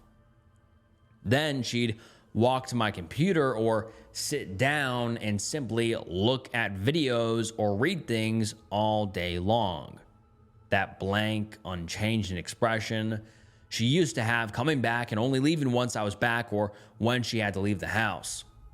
Originally, she didn't leave the house that much, but as she became more comfortable being alone, she gradually made a habit of getting groceries on her own while I was at work, messaging me to ask if I wanted anything. Knowing what I knew, this started to look suspicious as well. So one day, I decided to follow her to clear my doubts. That day, I took the day off and lied to her, telling her I was heading to work. The day before, I placed a tracker in her car I bought a few days earlier. And that morning, I sneaked out a change of clothes and a pair of binoculars in my suitcase, then drove my own car to a parking lot near a car rental place to rent one for the day. After that, I switched clothes, checked the tracker on the app, and began following her around. I felt guilty about returning to my old ways and disappointing Miss Price, but I told myself this time wasn't out of jealousy or insecurity. Rather, it was due to fear for my safety. She did what any normal person would do: visit the mall and a few smaller stores. The thing that scared me the most was what I found she did after. I followed Emma back home, making sure to keep my distance, and parked the car a few streets away, far enough to be unnoticed and close enough to use my binoculars. After she parked and carried the groceries inside, I looked at my phone and accessed the camera's app to look at her in real time. She took everything out of the bags and put everything in its respective place, but left a block of raw meat, I think it was beef, out on the counter. Next, she got a mop and a bucket, took off all of her clothes, threw them on a nearby couch, grabbed a chunk of meat, and began eating it. My jaw hit the bottom of the car as I looked at my now ex-girlfriend eating raw meat with nothing on, the fresh blood dripping down her mouth and onto her chest and abdomen in a way that reminded me of some sort of satanic ritual or the like. I felt sick to my stomach, unsure if this was some sort of mental illness or something else. And the somewhat low quality of the chewing noises and her grunts simply added to the bizarre experience. Then, as I recovered from the shock and tried to make sense of what I was seeing and hearing, I recalled her search history and her strange fascination with the attack that killed her parents. I believe in the paranormal, but had never experienced anything myself, and I was wondering if what attacked Emma and her parents that day wasn't a bear, but something else. If maybe, just maybe, my beloved girlfriend had fallen victim to the monster as well, and it had come back pretending to be her. Looking back at the video feed, she kept eating the entire chunk of meat, probably about 4 pounds, though I couldn't really tell from the video alone, until it was completely gone. It was an insane amount of meat that no human should eat in a single day, let alone in a single meal. After that, she mopped down the floor, cleaned herself with a few napkins, brought them to the bathroom, and flushed them down the toilet. Lastly, she went to take a shower. All the evidence of her feast gone. Were it not for me having a recording of it. As far as I could tell, this was the first time she did something like that in the house. No other recordings showed her doing anything like that in the past. That night, I came home still pretending to have worked. Fortunately, she didn't ask about it, and we spent the night peacefully. Just in case, I put the phone in my pajama pants, grabbed the kitchen knife, and slid it under my pillow before going to bed. I was twisting and turning, unable to sleep in the slightest. Suddenly, I heard the door of my room open, and I pretended to be asleep as Emma walked towards me and stood right in front of the couch. I half opened my eyes and saw the woman I used to love, her face perfectly illuminated by moonlight, mine obscured by penumbra. From that night, I was unable to understand the look in her eyes. That look that had sent shivers down my spine multiple times, even though I didn't know why. It was hunger, a ravenous, primal hunger. I was her prey. I couldn't move. My breathing started to get heavy, and I had to do my best to keep it under control. I pretended to be asleep while that thing kept looking at me. It felt like I was stuck in that uncomfortable space for hours, but whatever the actual time was, she left after a while. When I felt the danger had passed, I was finally able to fall asleep, and did so almost immediately. I woke up again with a sudden jolt of pain, and found Emma, or the thing masquerading as her, kneeling down and biting down on my left arm. I tried pulling away, and she bit down a chunk of skin without mercy.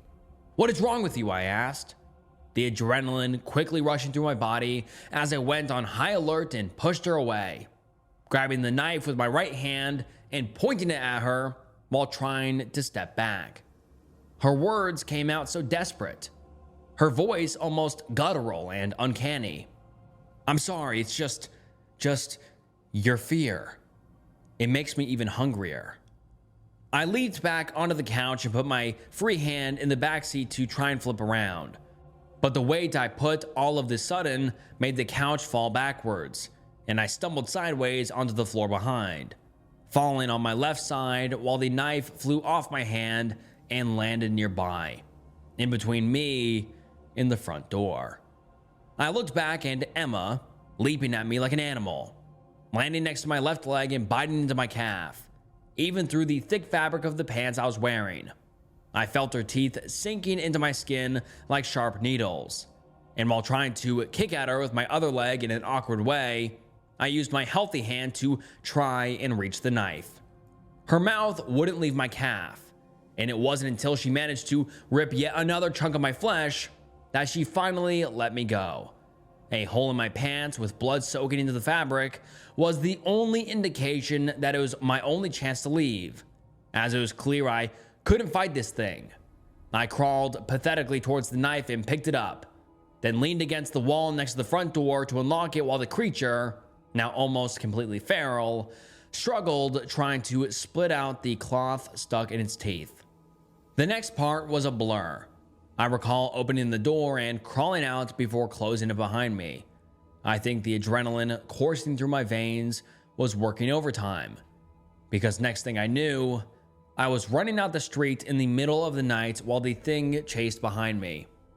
I don't know how long that went for, but I'm sure that, had I not closed the door while I was distracted, it would have caught up to me before I was saved. I didn't know how this happened, as I lost consciousness when help arrived. I woke up a few days later, finding myself with bandages not only on my calf and wrist, but also on my stomach. I was told by one of the doctors that the damage I had incurred required surgery, and that there were 2 officers waiting for me to wake up to take my statement. I told them what had happened, and fortunately, my phone survived the ordeal with just a few cracks on the screen. I showed them some of what I had gathered, leaving out any of my paranormal theories, and told them she began acting crazier and crazier since the accident with her parents. After explaining everything, I found out what happened after I fell unconscious. A truck with some college guys coming back from a party stumbled across Emma in the middle of the road, digging her teeth into the side of my gut while I was unconscious. They said that the car's headlights startled her, and at the moment they noticed what she was doing, they figured she was some sort of junkie and tried to scare her away.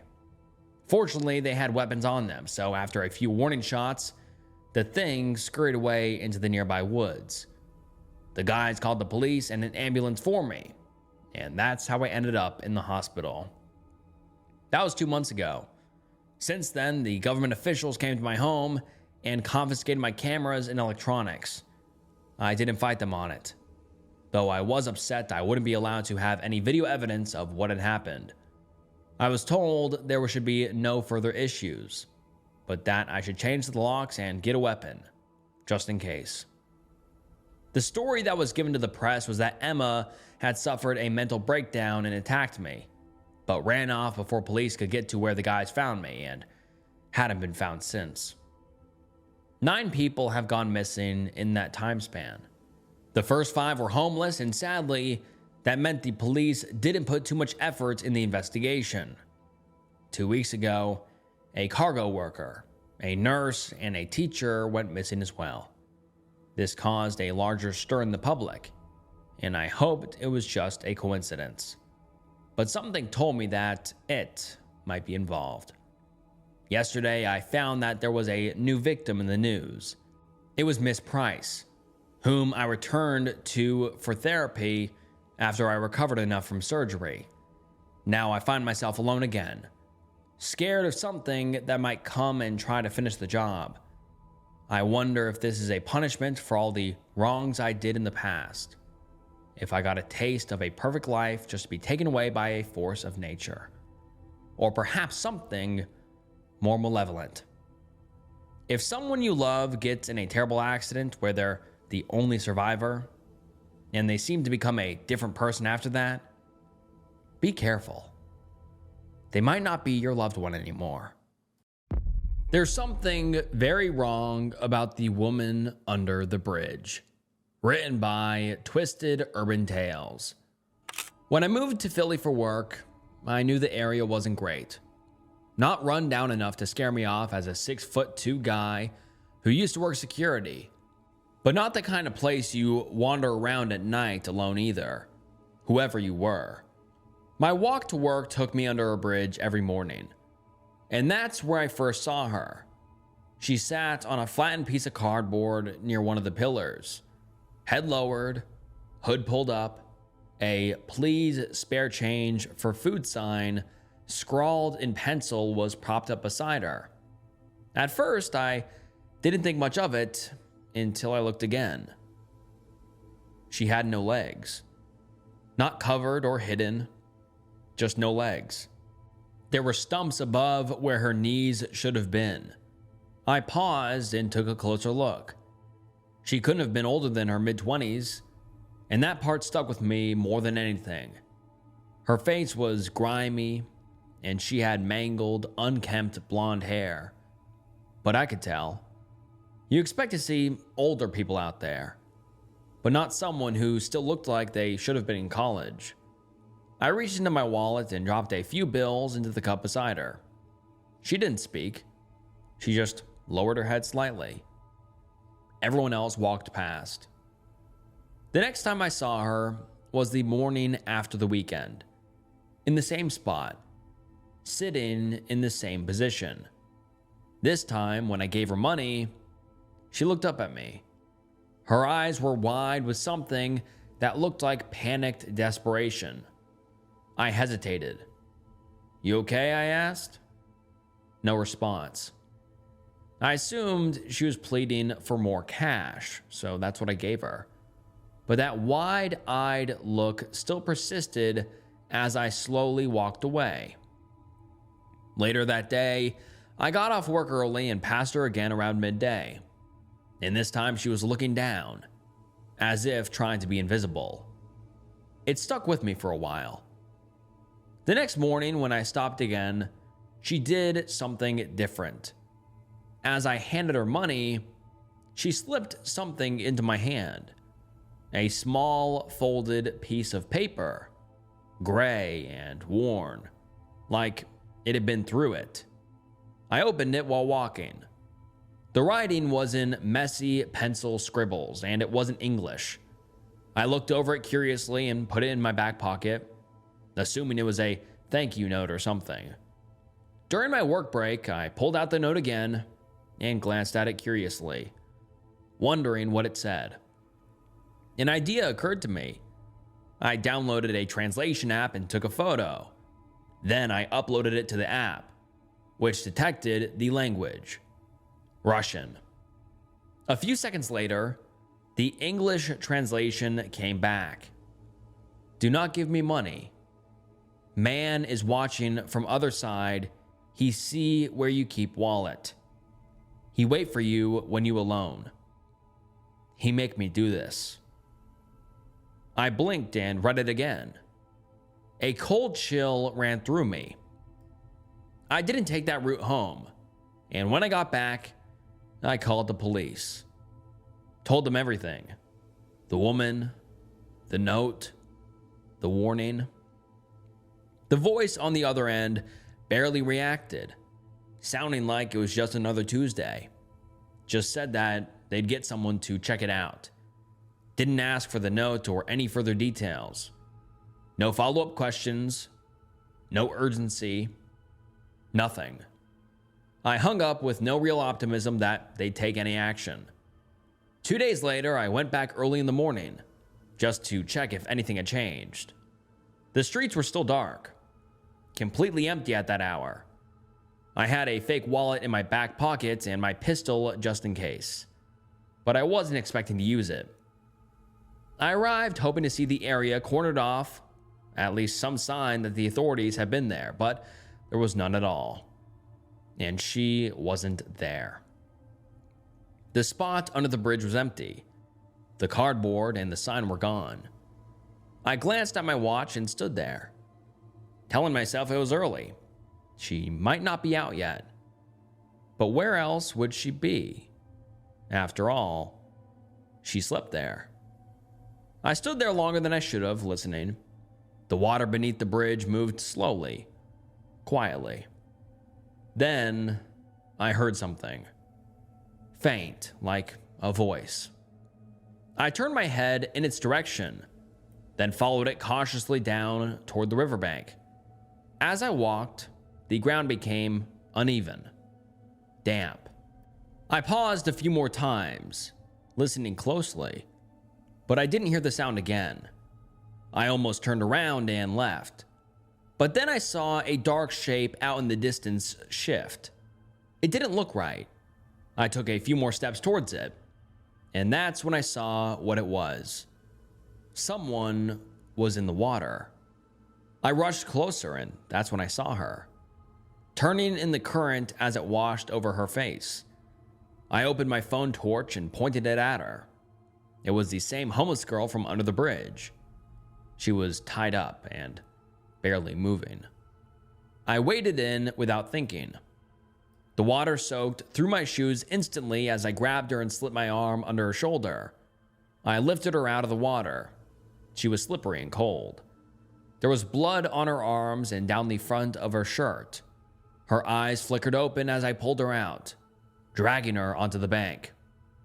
Then her eyes widened and her hand grabbed my shirt, weakly but urgently. I realized she was looking behind me. Then footsteps. I reacted before I could even think. I didn't even stop to look. I just pulled out my gun, turned, and fired. The sound was deafening, cutting through the silence. Something hit the ground in the distance before I fully saw it. My heart racing, I swallowed and approached closer. both hands on the gun. A tall man lay twitching on the damp ground. I pointed my phone torch at him. He was dressed in black, mask over his face, gun in his hand. If she hadn't warned me, I would have been dead. As I looked into his eyes, the realization dawned on me. This was him, the one using her, making her sit there, day after day, pulling people in. When she looked at me like that, she hadn't been begging. She'd been trying to warn me, and he must have found out about the note. I felt sick. Rage flooded in so fast it drowned everything else. I aimed at his head and fired. He stopped moving instantly, but I fired again and again. I lost count. Each shot was louder than the last, splitting through the silence in the dark. I kept firing after it stopped being self-defense. Consequences be damned. It took me a few seconds to catch my breath after the last shot. Then I rushed back towards the water. By the time I got back to her, she wasn't responsive. I dropped to my knees beside her and lifted her. "Hey, stay with me," I said, my voice breaking. "You're okay. You'll be okay." There was no reaction. I pressed my fingers to her neck, feeling for anything. "Come on," I muttered under my breath. I pulled out my phone and called an ambulance, trying to keep my voice steady as I explained the situation. Every second felt stretched thin. "It's okay," I told her. "You're safe now." But I didn't know if she could even hear me. And as I said it, I could feel a sinking feeling in my chest. The paramedics tried. They worked on her right there by the water. As I stood back watching them, but it didn't take long. She was pronounced dead on arrival. I still walk that route sometimes. Not because I have to, but because I can't stop thinking about it. I feel eyes on me every time I go back to that place under the bridge.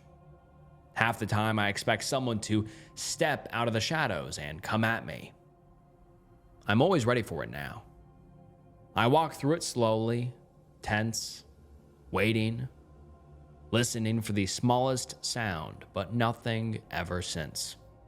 People walk through it like nothing ever happened, just like every other part of the city.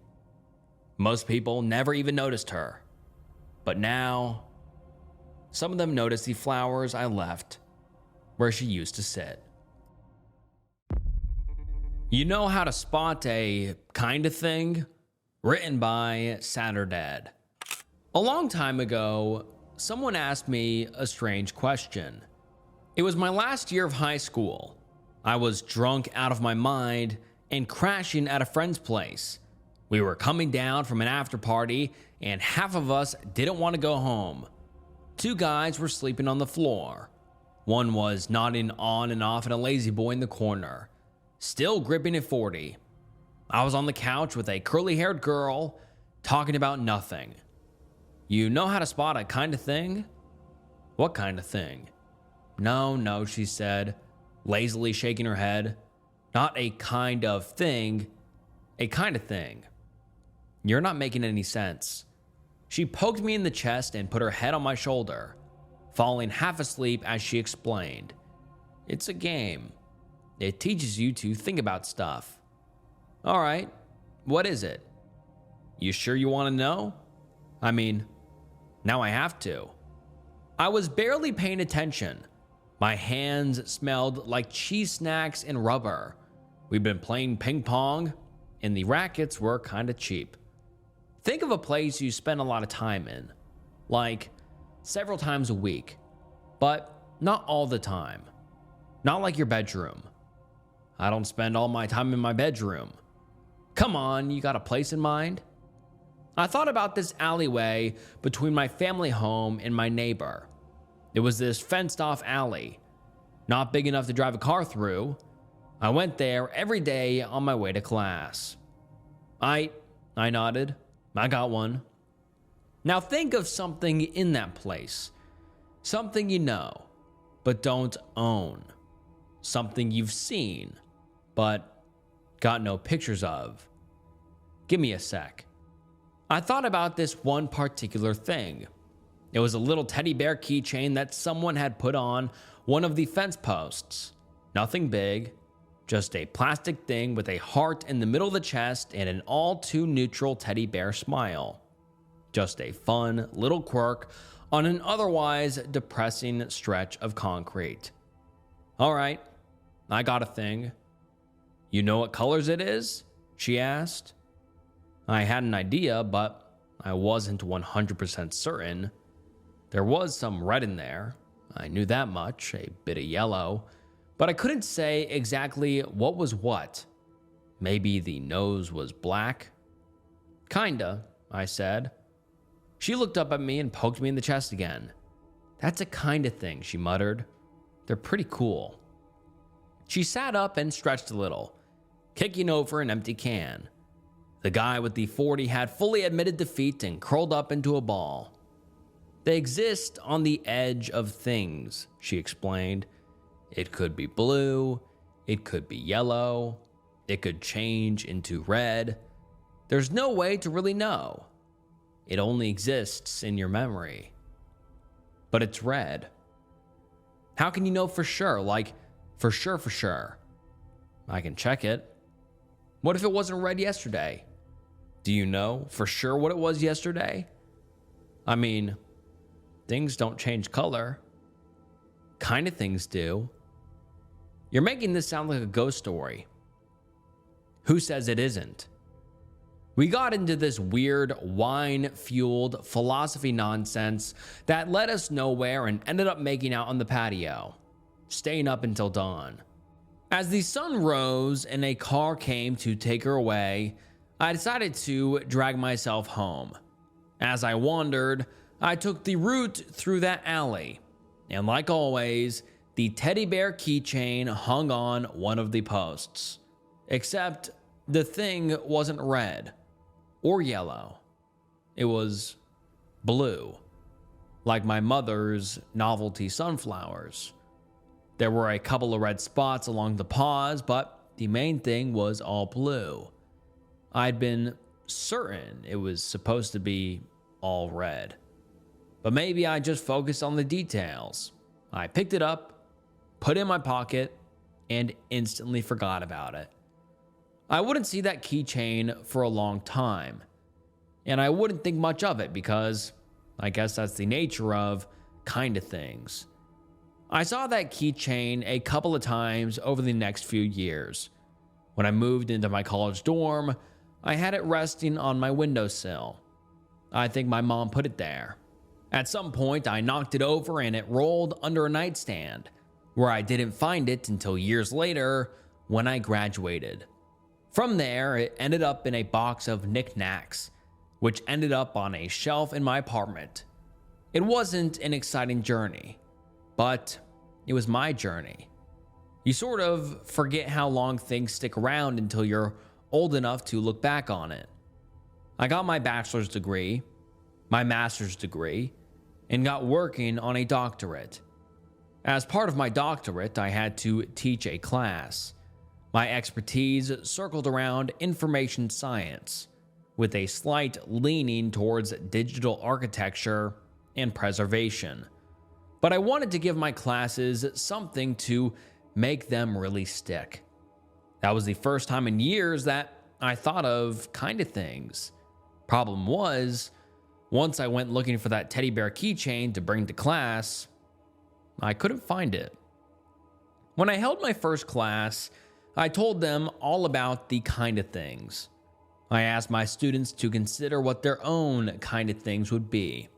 It was all framed in the context of how important it is to preserve factual information in a way that makes it contextually aware. But for all the first-year students, it turned into a thing to share at parties. And the circle of drunk philosophers continued for another generation. It was fun, though. They all had something. A cracked coffee cup, an old bike wheel abandoned near the football field, a baseball cap on the top shelf that they couldn't reach. All little things that didn't matter but were important enough to be made and forgotten about. And now I had a whole class thinking about them. Every class I taught heard that story. I skipped the part where I made out and smelled of Fritos. They didn't need the details. Not everyone knew my name, but they all remembered me asking that first question on the first day of class. You know how to spot a kind of thing? By the time I turned 27, I finished my doctorate. I had a paid position, but I was looking for something more permanent. You don't go chasing tenure right away, but I wanted to do more experimental work, maybe field work even. I had applied for a couple positions at colleges out of state. Not Ivy League, but up there in the charts. I figured this was as good as a time as any to stretch my wings after spending all of my life in one state and city. One of my proposals got picked up, and my time as a teacher of that one class was swiftly coming to an end. One more semester and that would be it. It was bittersweet. I'd gotten to know my colleagues pretty well. They were a bunch of fun nerds, having board games, nights in the lounge. They all had this thing where they cleaned out vodka bottles as water bottles just so students could take funny pictures and go, "This is my professor, LOL." I was sad to see it come to an end, but it was time to move on to find newer things. New can't always be bad, and my colleagues had planned one hell of a going away party. It was the last day of class, a Friday. They were holding a bit of an event for my last class, and all my colleagues were there. Some held speeches, and the students were invited to share some anecdotes as well. There were a lot of nice words, I won't lie. I got a bit teary-eyed. Once things come to an end, everything gets put into the perspective of how much you're going to miss it. Every stupid little detail. As a final hurrah, they revealed a gift to me. Something for me to bring to my next office. I could tell it was a box of some kind, covered in a big white cloth. They pulled it off with a magician's flair. We all applauded. There was a box. That much was right. A big one. At first, it looked like a junk drawer. A rock with googly eyes, an old horseshoe, a tasteless bronze leprechaun, things like that. But once I saw the text printed on the side, it all made sense. Kind of things. "We decided to get them for you," a colleague said, leaning on my arm. "We know how much you love them, so we all went out and got our kind of things. We figured you'd enjoy them." I've never been so proud to get a box of junk. The next few weeks were a blur. Moving trucks, cleaning, leases, putting those plastic buttons on the legs of a new furniture so they don't scrape the floor, putting up shelves, straightening photos and paintings, washing the cloth for the kitchen table, making a space into a home, one tacky bachelor item at a time. All the while, I had a box resting on top of my closet, still proudly labeled "kind of things." I got an apartment with 3 rooms, a bathroom, and a kitchen. I hadn't planned on living that large, but it was too cheap for me to pass up. I made one room into my bedroom and the other my living room, but I wasn't so sure about the third one. I decided I'd make it into a guest room, somewhere down the line. For now, it was a storage space, somewhere for me to put boxes of memories that didn't quite matter. Not just the kind of things, but the baseball cards, the participation trophies, and the signed band shirts. It was all in there. I think most people have a space like that, in one way or another. It didn't seem like a big deal at the time. I was settling into a new job with new people in a new town. I was learning what places made the best tofu dishes. There was no time to reminisce. I had to look forward. If you don't, things in the rear view look bigger than they really are. On my first day of class, I brought the box of kind of things. I barely looked at it. I was too busy trying to keep the notes in my head organized. I couldn't half-ass my first day on the job. I had to make an impression, not just for my students, but there'd be a couple of new colleagues in the crowd. That's why I brought the box. Crowds love props. I shook hands with those who attended, introduced myself, and got a moderate crowd of about 40 people for my first day. Not just a class, but a couple of extras. I asked them all to sit up front as I unveiled the box. I had it turned outward towards the students. I barely saw the thing myself. No photos, I emphasized, shushing them with a finger like I was telling a secret. No pictures and no ownership. You can keep them, but they're never really yours. That got a couple of chuckles. I had a presentation ready and had them name a couple of kind of things in their own lives as I slowly pivoted into a metaphor related to my field of study. It was pretty clean. I'd used that particular setup a couple of times before. And yet, there was something about that one class that didn't sit right with me. I couldn't put my finger on it. It wasn't just being nervous about a new job. It was something about the crowd. Every time I looked back, my eyes got stuck on something. Like how you react to sudden movement, but with nothing changing. Something was putting me on edge, and I couldn't point my finger at what it was. Coming back home after a long day, I put down my box of kind of things in the hallway and got myself a cold beer. I wasn't going anywhere, and I'd spent all my social energy in one go. There'd been muffins in the lounge, and everyone wanted to talk to me about my various articles and, of course, the kind of things. Everyone always wants to tell me about their kind of thing. I walked into my budding guest room with its mint green walls. I put down my beer and tossed the box back up on the closet. As I did, something tumbled out. My teddy bear keychain. It landed on the floor with a little rattle. I stood there for a moment, dumbfounded. It couldn't have been in the box.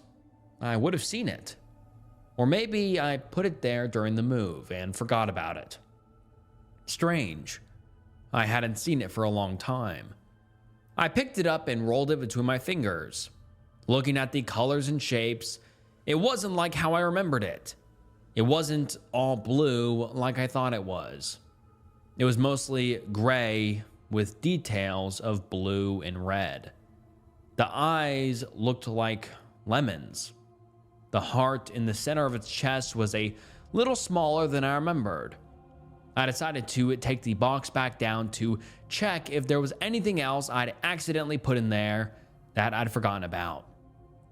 I sat down on the floor, took another sip of beer, and opened the box. For a moment, my mind short-circuited. I had never seen any of those things before. There was an old-timey alarm clock with a broken spring, what looked like a watermelon paperweight, and a handheld dinner bell without the ringer thing in the middle. I hadn't seen any of those items before, and I was more than certain that I'd gone through that box at least once or twice. But then, why couldn't I remember those things and who gave them to me? I sat there, trying to think of the names of the students who'd been there. I remembered them fairly well, but I couldn't point to who gave me what. That and little details about them had faded. Was it Josh or Joshua? Did one of them have an NHL or NBA cap? I could sort of remember the outline, but not the absolute details. It gave me a moment to pause. I considered that there might be such a thing as kind of people. Those people you spend a little time with every now and then, but never really get to know. Peripheral people. Pseudo people. If that's the case, who's to say I wasn't someone's kind of people? I mean, I had to be, right? I shook the thought out of my mind, finished my beer, and got up off the floor. I headed for the door. closed my hand around the handle and pulled. Nothing happened. Had it always been opened outward? Of course it had. It was just a new apartment, and I was getting accustomed to it. And yet, I'm not the one for being paranoid. Through all my years of talking about kind of things, I always considered them a fun thought experiment. Some talked about them like demons or ghost stories, like they were supposed to bring something horrible. I never saw it like that. They were just this idea to consider about the nature of permanence. They weren't malicious things. And yet, I started to get this uncomfortable sensation in my stomach whenever I passed by my guest room. It wasn't a conscious thought, but just this sense of unease, like there would be something new for me to misremember if I entered that room with that box and didn't pay attention.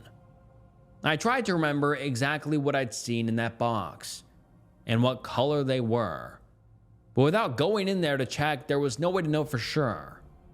That just made it worse. I finally decided that I was just going to indulge my superstition, just to demystify the whole thing.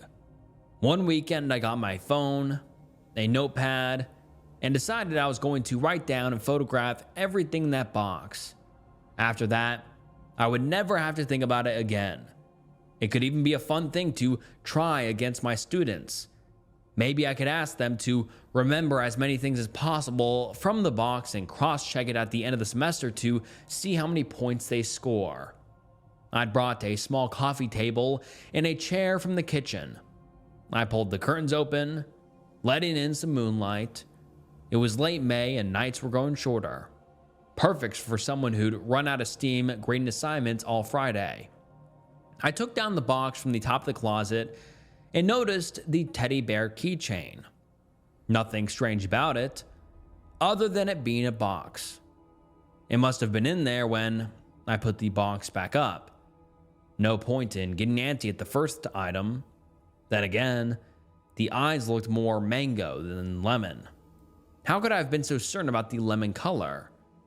Maybe the moonlight made it look different. I brought out one item after another, only stopping briefly to think about who gave it to me. I remembered quite a lot of them. I could pretty clearly tell which one of them was from my colleagues and which weren't. A couple of items were probably just random debris that one picked up just to be in on the joke. However, I suspected that quite a few things were probably authentic kindas. I went through the items one by one, taking pictures and writing their features down in a notebook. It was a strange feeling, sitting alone with so many uncertainties. About 36 thought experiments, all neatly lined up and cataloged. The final item I wrote down was a little ceramic frog in a tux, smoking a cigar. There were some folks outside making a ruckus, so I got up to close the guest room door. I paused for a moment to consider which way the door went. It opened outward. Sitting back down, I took a closer look at the ceramic frog knick-knack. It wasn't smoking a cigar. It was more like a cigarette.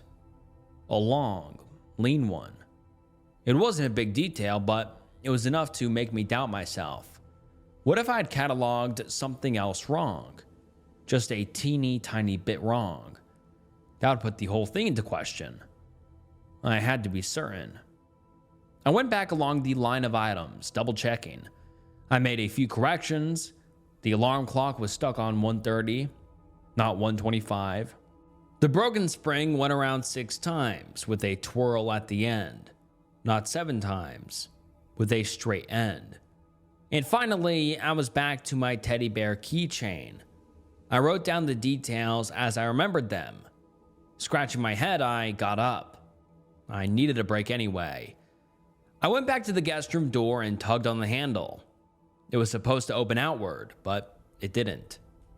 I pulled it inward instead. That didn't work either. I took a step back, feeling a stone sink into my chest. I could hear my own breathing as the room felt smaller. I put my hand on the handle again and took a deep breath. I'd opened this door before. I knew it would open again. I turned the handle and pushed. It swung outward. I breathed a sigh of relief. Then again, why was I relieved? What was I expecting? There was no world in which that door wouldn't open. So what was the big deal? I decided I wouldn't let myself be tricked by uncertainty. I closed the door and opened it again. Then I did it again. Then I did it a third time, but with a little celebratory swirl.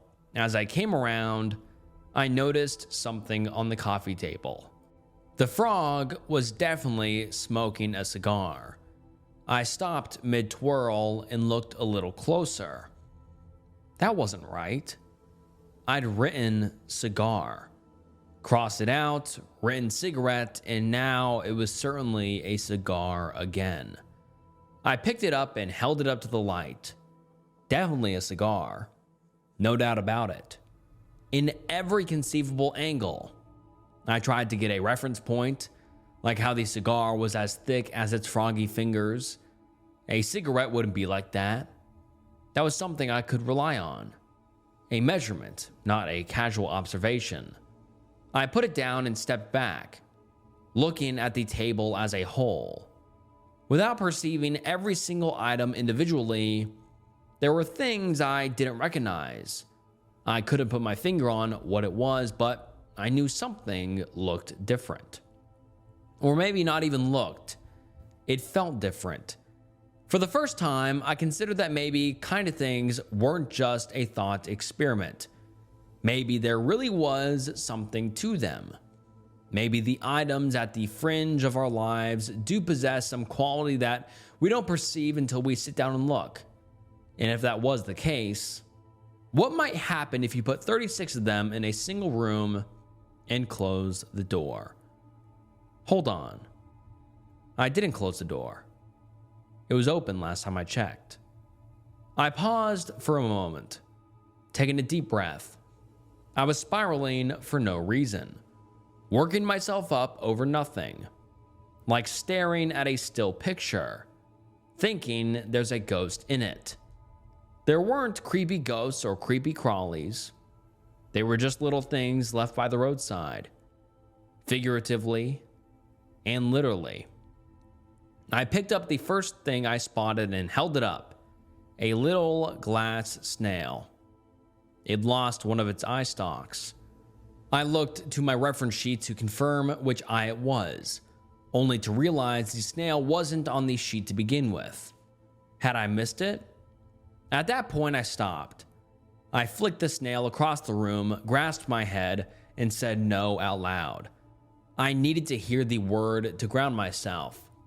I was making things up. I had to be. I decided to call it a night, leaving it all on the table for now. I shook my head and turned to the window, grasping for the curtains as I checked my phone. It was getting close to 11 p.m. There were no curtains. Looking up, I realized I was standing at the wrong end of the room. The window was to the right, and there were no curtains. I had been so certain just a second ago, but my hand just tapped against the eggshell wallpaper. I was getting confused. Turning back around, I noticed two things. One, that the door was slightly more to the right than I thought it would be, and that the coffee table was up against the leftmost wall. It's like I'd turned the wrong way. My eyes briefly crossed over, and I saw double. I shook my head again, trying to make sense of what I was seeing. I tried telling myself it was conditioning. I had been thinking about uncertainty all day, and I was tricking myself into a pattern of thought. I headed for the door, turned the handle, and pushed outward. Again, nothing. This didn't make sense. I knew it opened outward, and I refused to believe otherwise. Something was wrong. Something was very wrong, and I had to accept that this was not normal. Over the next few minutes, It felt like everything changed every time I looked away. The window felt smaller, the door had the handle on the wrong side, the coffee table was up against the leftmost wall, then the right, the wallpaper was eggshell, then got a slight hint of maroon. The floor was imitation wood, then a textureless brown plastic. I pulled on the door a couple of times, but it didn't open either. I turned to open the window, but it was gone. I could feel a cold sweat coming on. I wasn't imagining this. It wasn't a misunderstanding. I knew what was out there, and I knew I'd looked out that window dozens of times. I backed away and put my hand on the light switch. I flicked it off and on again. A couple of things changed. A few items seemed to have moved. One of the closet doors was open. I flicked the light again, faster this time. The table was slightly angled. The window was still gone. I reached for the light switch again, but it was higher up than before. I flicked it off and back on again, but the light did not come back on. I fumbled around in the dark. I could feel myself stepping on things that weren't supposed to be there. I stubbed my toe against the coffee table in the middle of the room. I fumbled with my hands along 4 walls of the room, but I couldn't find the door. I couldn't find the closet. After a while, I couldn't even find the coffee table. I tried lying down flat and spreading out my arms, hoping to touch pretty much whatever. After a couple of tries, I couldn't even find my way back to the wall. It was just me and this impressionless void. It didn't make sense to me. I knew exactly where things were supposed to be. I knew what I was supposed to be looking at, but that didn't matter. I brought out my phone and turned on the flashlight. I didn't have a lot of battery, but it would have to do. I could see my own hands, but nothing else. It was just this intense darkness where not even moonlight could reach. I got down on my knees and touched the floor. This textureless, neutral floor. Not cold or warm, just a solid matte black. The light didn't reflect off of it. I walked around. At times I could bump into a wall, but when I turned around, the way forward was wide open. I tried jumping a couple of times, but my feet didn't make a sound. I tried calling out, but there was no echo. Not even reverb. It was such a strange sensation that it hurt to comprehend. I ran and crawled and jumped and rolled. There was just nothing. Nothing. And when I screamed, I couldn't hear it outside of my head. It felt like I was inside a cube. Not a room, but like a big, dark cube. It's as if the kind of things had made everything so uncertain that I slipped between the cracks, ending up in some place in between.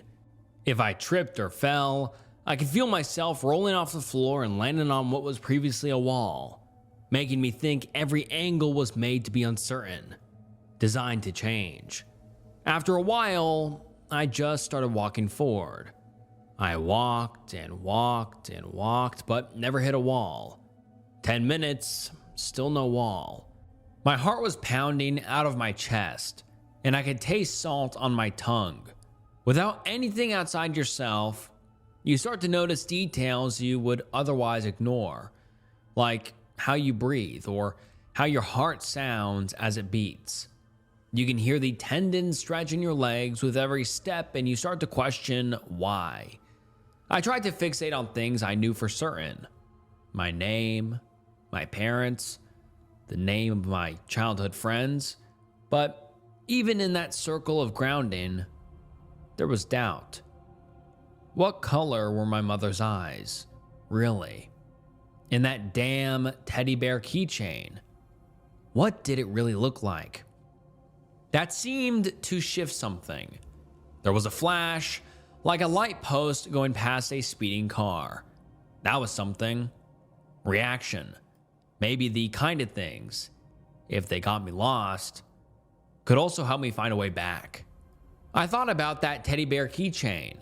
I tried to imagine myself on that first drunken morning, picking it up from the fence behind my family home. I remember turning it over in my hands, looking at the colors and the patterns, but in that thought, there was nothing there. Just this swirling pattern of black and white, like the static between TV channels. Thinking about how it tickled my hands, making my brain feel like it needed to discard the memory like an unpleasant sneeze. I brought the memory back further. I thought about that night on the couch with that curly-haired girl. That night when I first heard about the kind of things. Who had she been? We talked all night. We'd made out, but I couldn't remember her name. Did I ever see her again? And there were a couple of things that didn't add up. Had she known anyone at the party? Why was she the only girl there?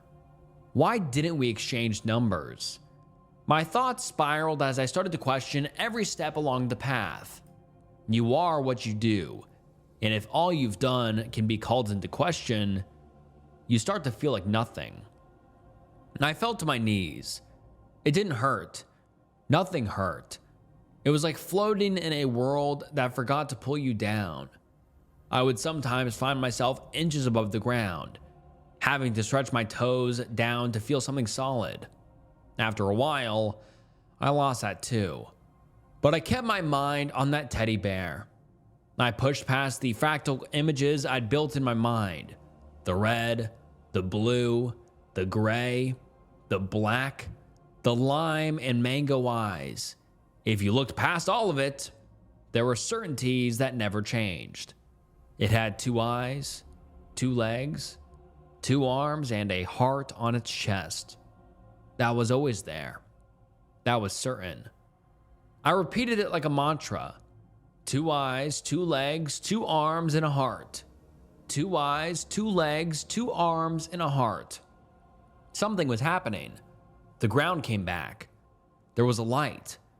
Were there distant lamps, pieces of wallpaper, or lonely stars? It was a night sky. I recognized some of the constellations.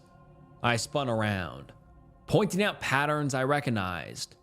I spun on my heel, excited to feel something solid beneath me. 2 eyes, 2 legs, 2 arms, and a heart. As I came around the second spin, my entire field of view was absorbed. Something astronomically large, impossibly large, a planet-sized eye, so unfathomable that it couldn't be considered a thing or a place, it just was. An eye. The word rattled in my mind like a panicked bird in a cage, screaming at me, over and over. An eye. It was an eye. It repeated to the point where it turned from thing to word to noise. An eye. An eye. An eye. An eye. An eye. I shut my eyes and imagined the teddy bear key ring in my hands. I imagined the texture. I decided I would have to commit to a truth that I knew to be true. I had to force myself to be certain. I decided it was blue, with red details. That's how I remembered it from that first night, and that's what it had to be. Blue, with red details, and lemon eyes. Looking up, I could see dozens of coffee tables in random patterns, all covered in teddy bear keychains of various shapes and patterns and colors. All the while, something so large that the universe itself looked like the dark of its eye bore down on me from every angle. It didn't need to say anything. I knew what had to be done. It wanted a choice, a certainty. I had to show it the right kind of thing. I have no idea how long I wandered that void, poking and prodding at those little keychains. One was darker blue with yellow lining. One was almost green. Every color combination imaginable, in every angle. The eye was patient. I had to be right. I don't know how long it took me, but I found myself holding something. I held it up and I looked at it. I knew it was the right one before I even noticed the colors. Maybe it became the right one just by believing it to be. That's when it hit me. It didn't matter. The original color was gone. There was no point in trying to restore an idea or thought that had passed from memory. I decided then and there that I would make this something it had never been. I rolled the keychain between my fingers and opened my eyes. My hand was on the wall as the lights flickered back on. I was covered in sweat. All the items from the Kind of Things box were still neatly lined up on the coffee table. Even the frog with the cigarette.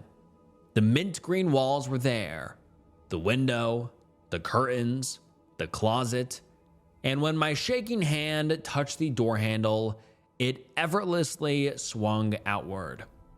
I cried with relief and crawled out, ending up in the hallway, clutching my teddy bear keychain. The next day, that whole box of items went straight in the trash. I stopped talking about the Kind of Things in my lectures. I made up this other thing about humpback whales and their patterns, but it wasn't nearly as effective. People like talking about their own kind of things and their own ideas relating to it. I still hear people talking about it on campus to this day, despite not mentioning it for about 3 years. I have photographed and documented everything about that teddy bear 100 times over, and it hasn't changed since. I know it better than the color of my mother's eyes. It's my one anchor binding me to this place. I could never go without it. I still get uncertain sometimes. I think when you cluster so many kind of things, it triggers a kind of chain reaction. If you just have the one, I don't think they do that much. You might just make the occasional mistake when trying to remember them. I think what I went through was a result of a cluster impression over a prolonged period of time. I don't ask people that strange question anymore. I don't want to invite them into something they can't prepare for. But if you were to look for a kind of thing on your own, do so in a way that destroys it. Photograph it, keep it close, remember it. If you keep it in the periphery, it may just drag you out there with it. I've heard so many ideas on what they are and why they function this way. Some say that it's demons touching things that we forgot to care for. Others say that it's ghostly possession. I heard one student claiming they are lost souls, looking for solace in places they won't be disturbed. I don't know. I don't think anyone will ever know for sure. It's the nature of Kind of Things to never truly be known.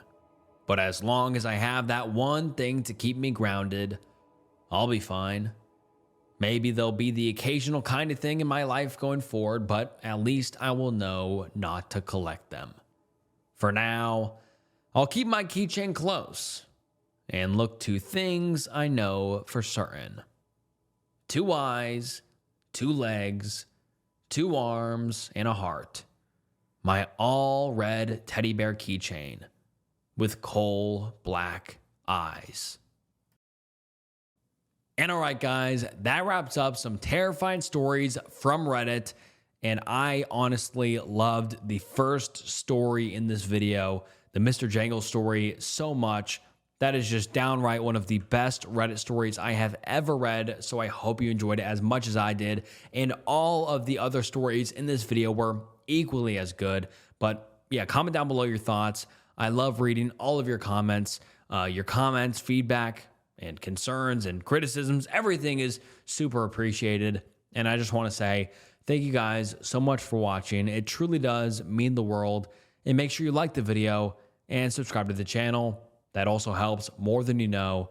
And all right, thank you guys so much for watching. You guys are the best. And this was Snook, and I'll see you next time. Bye.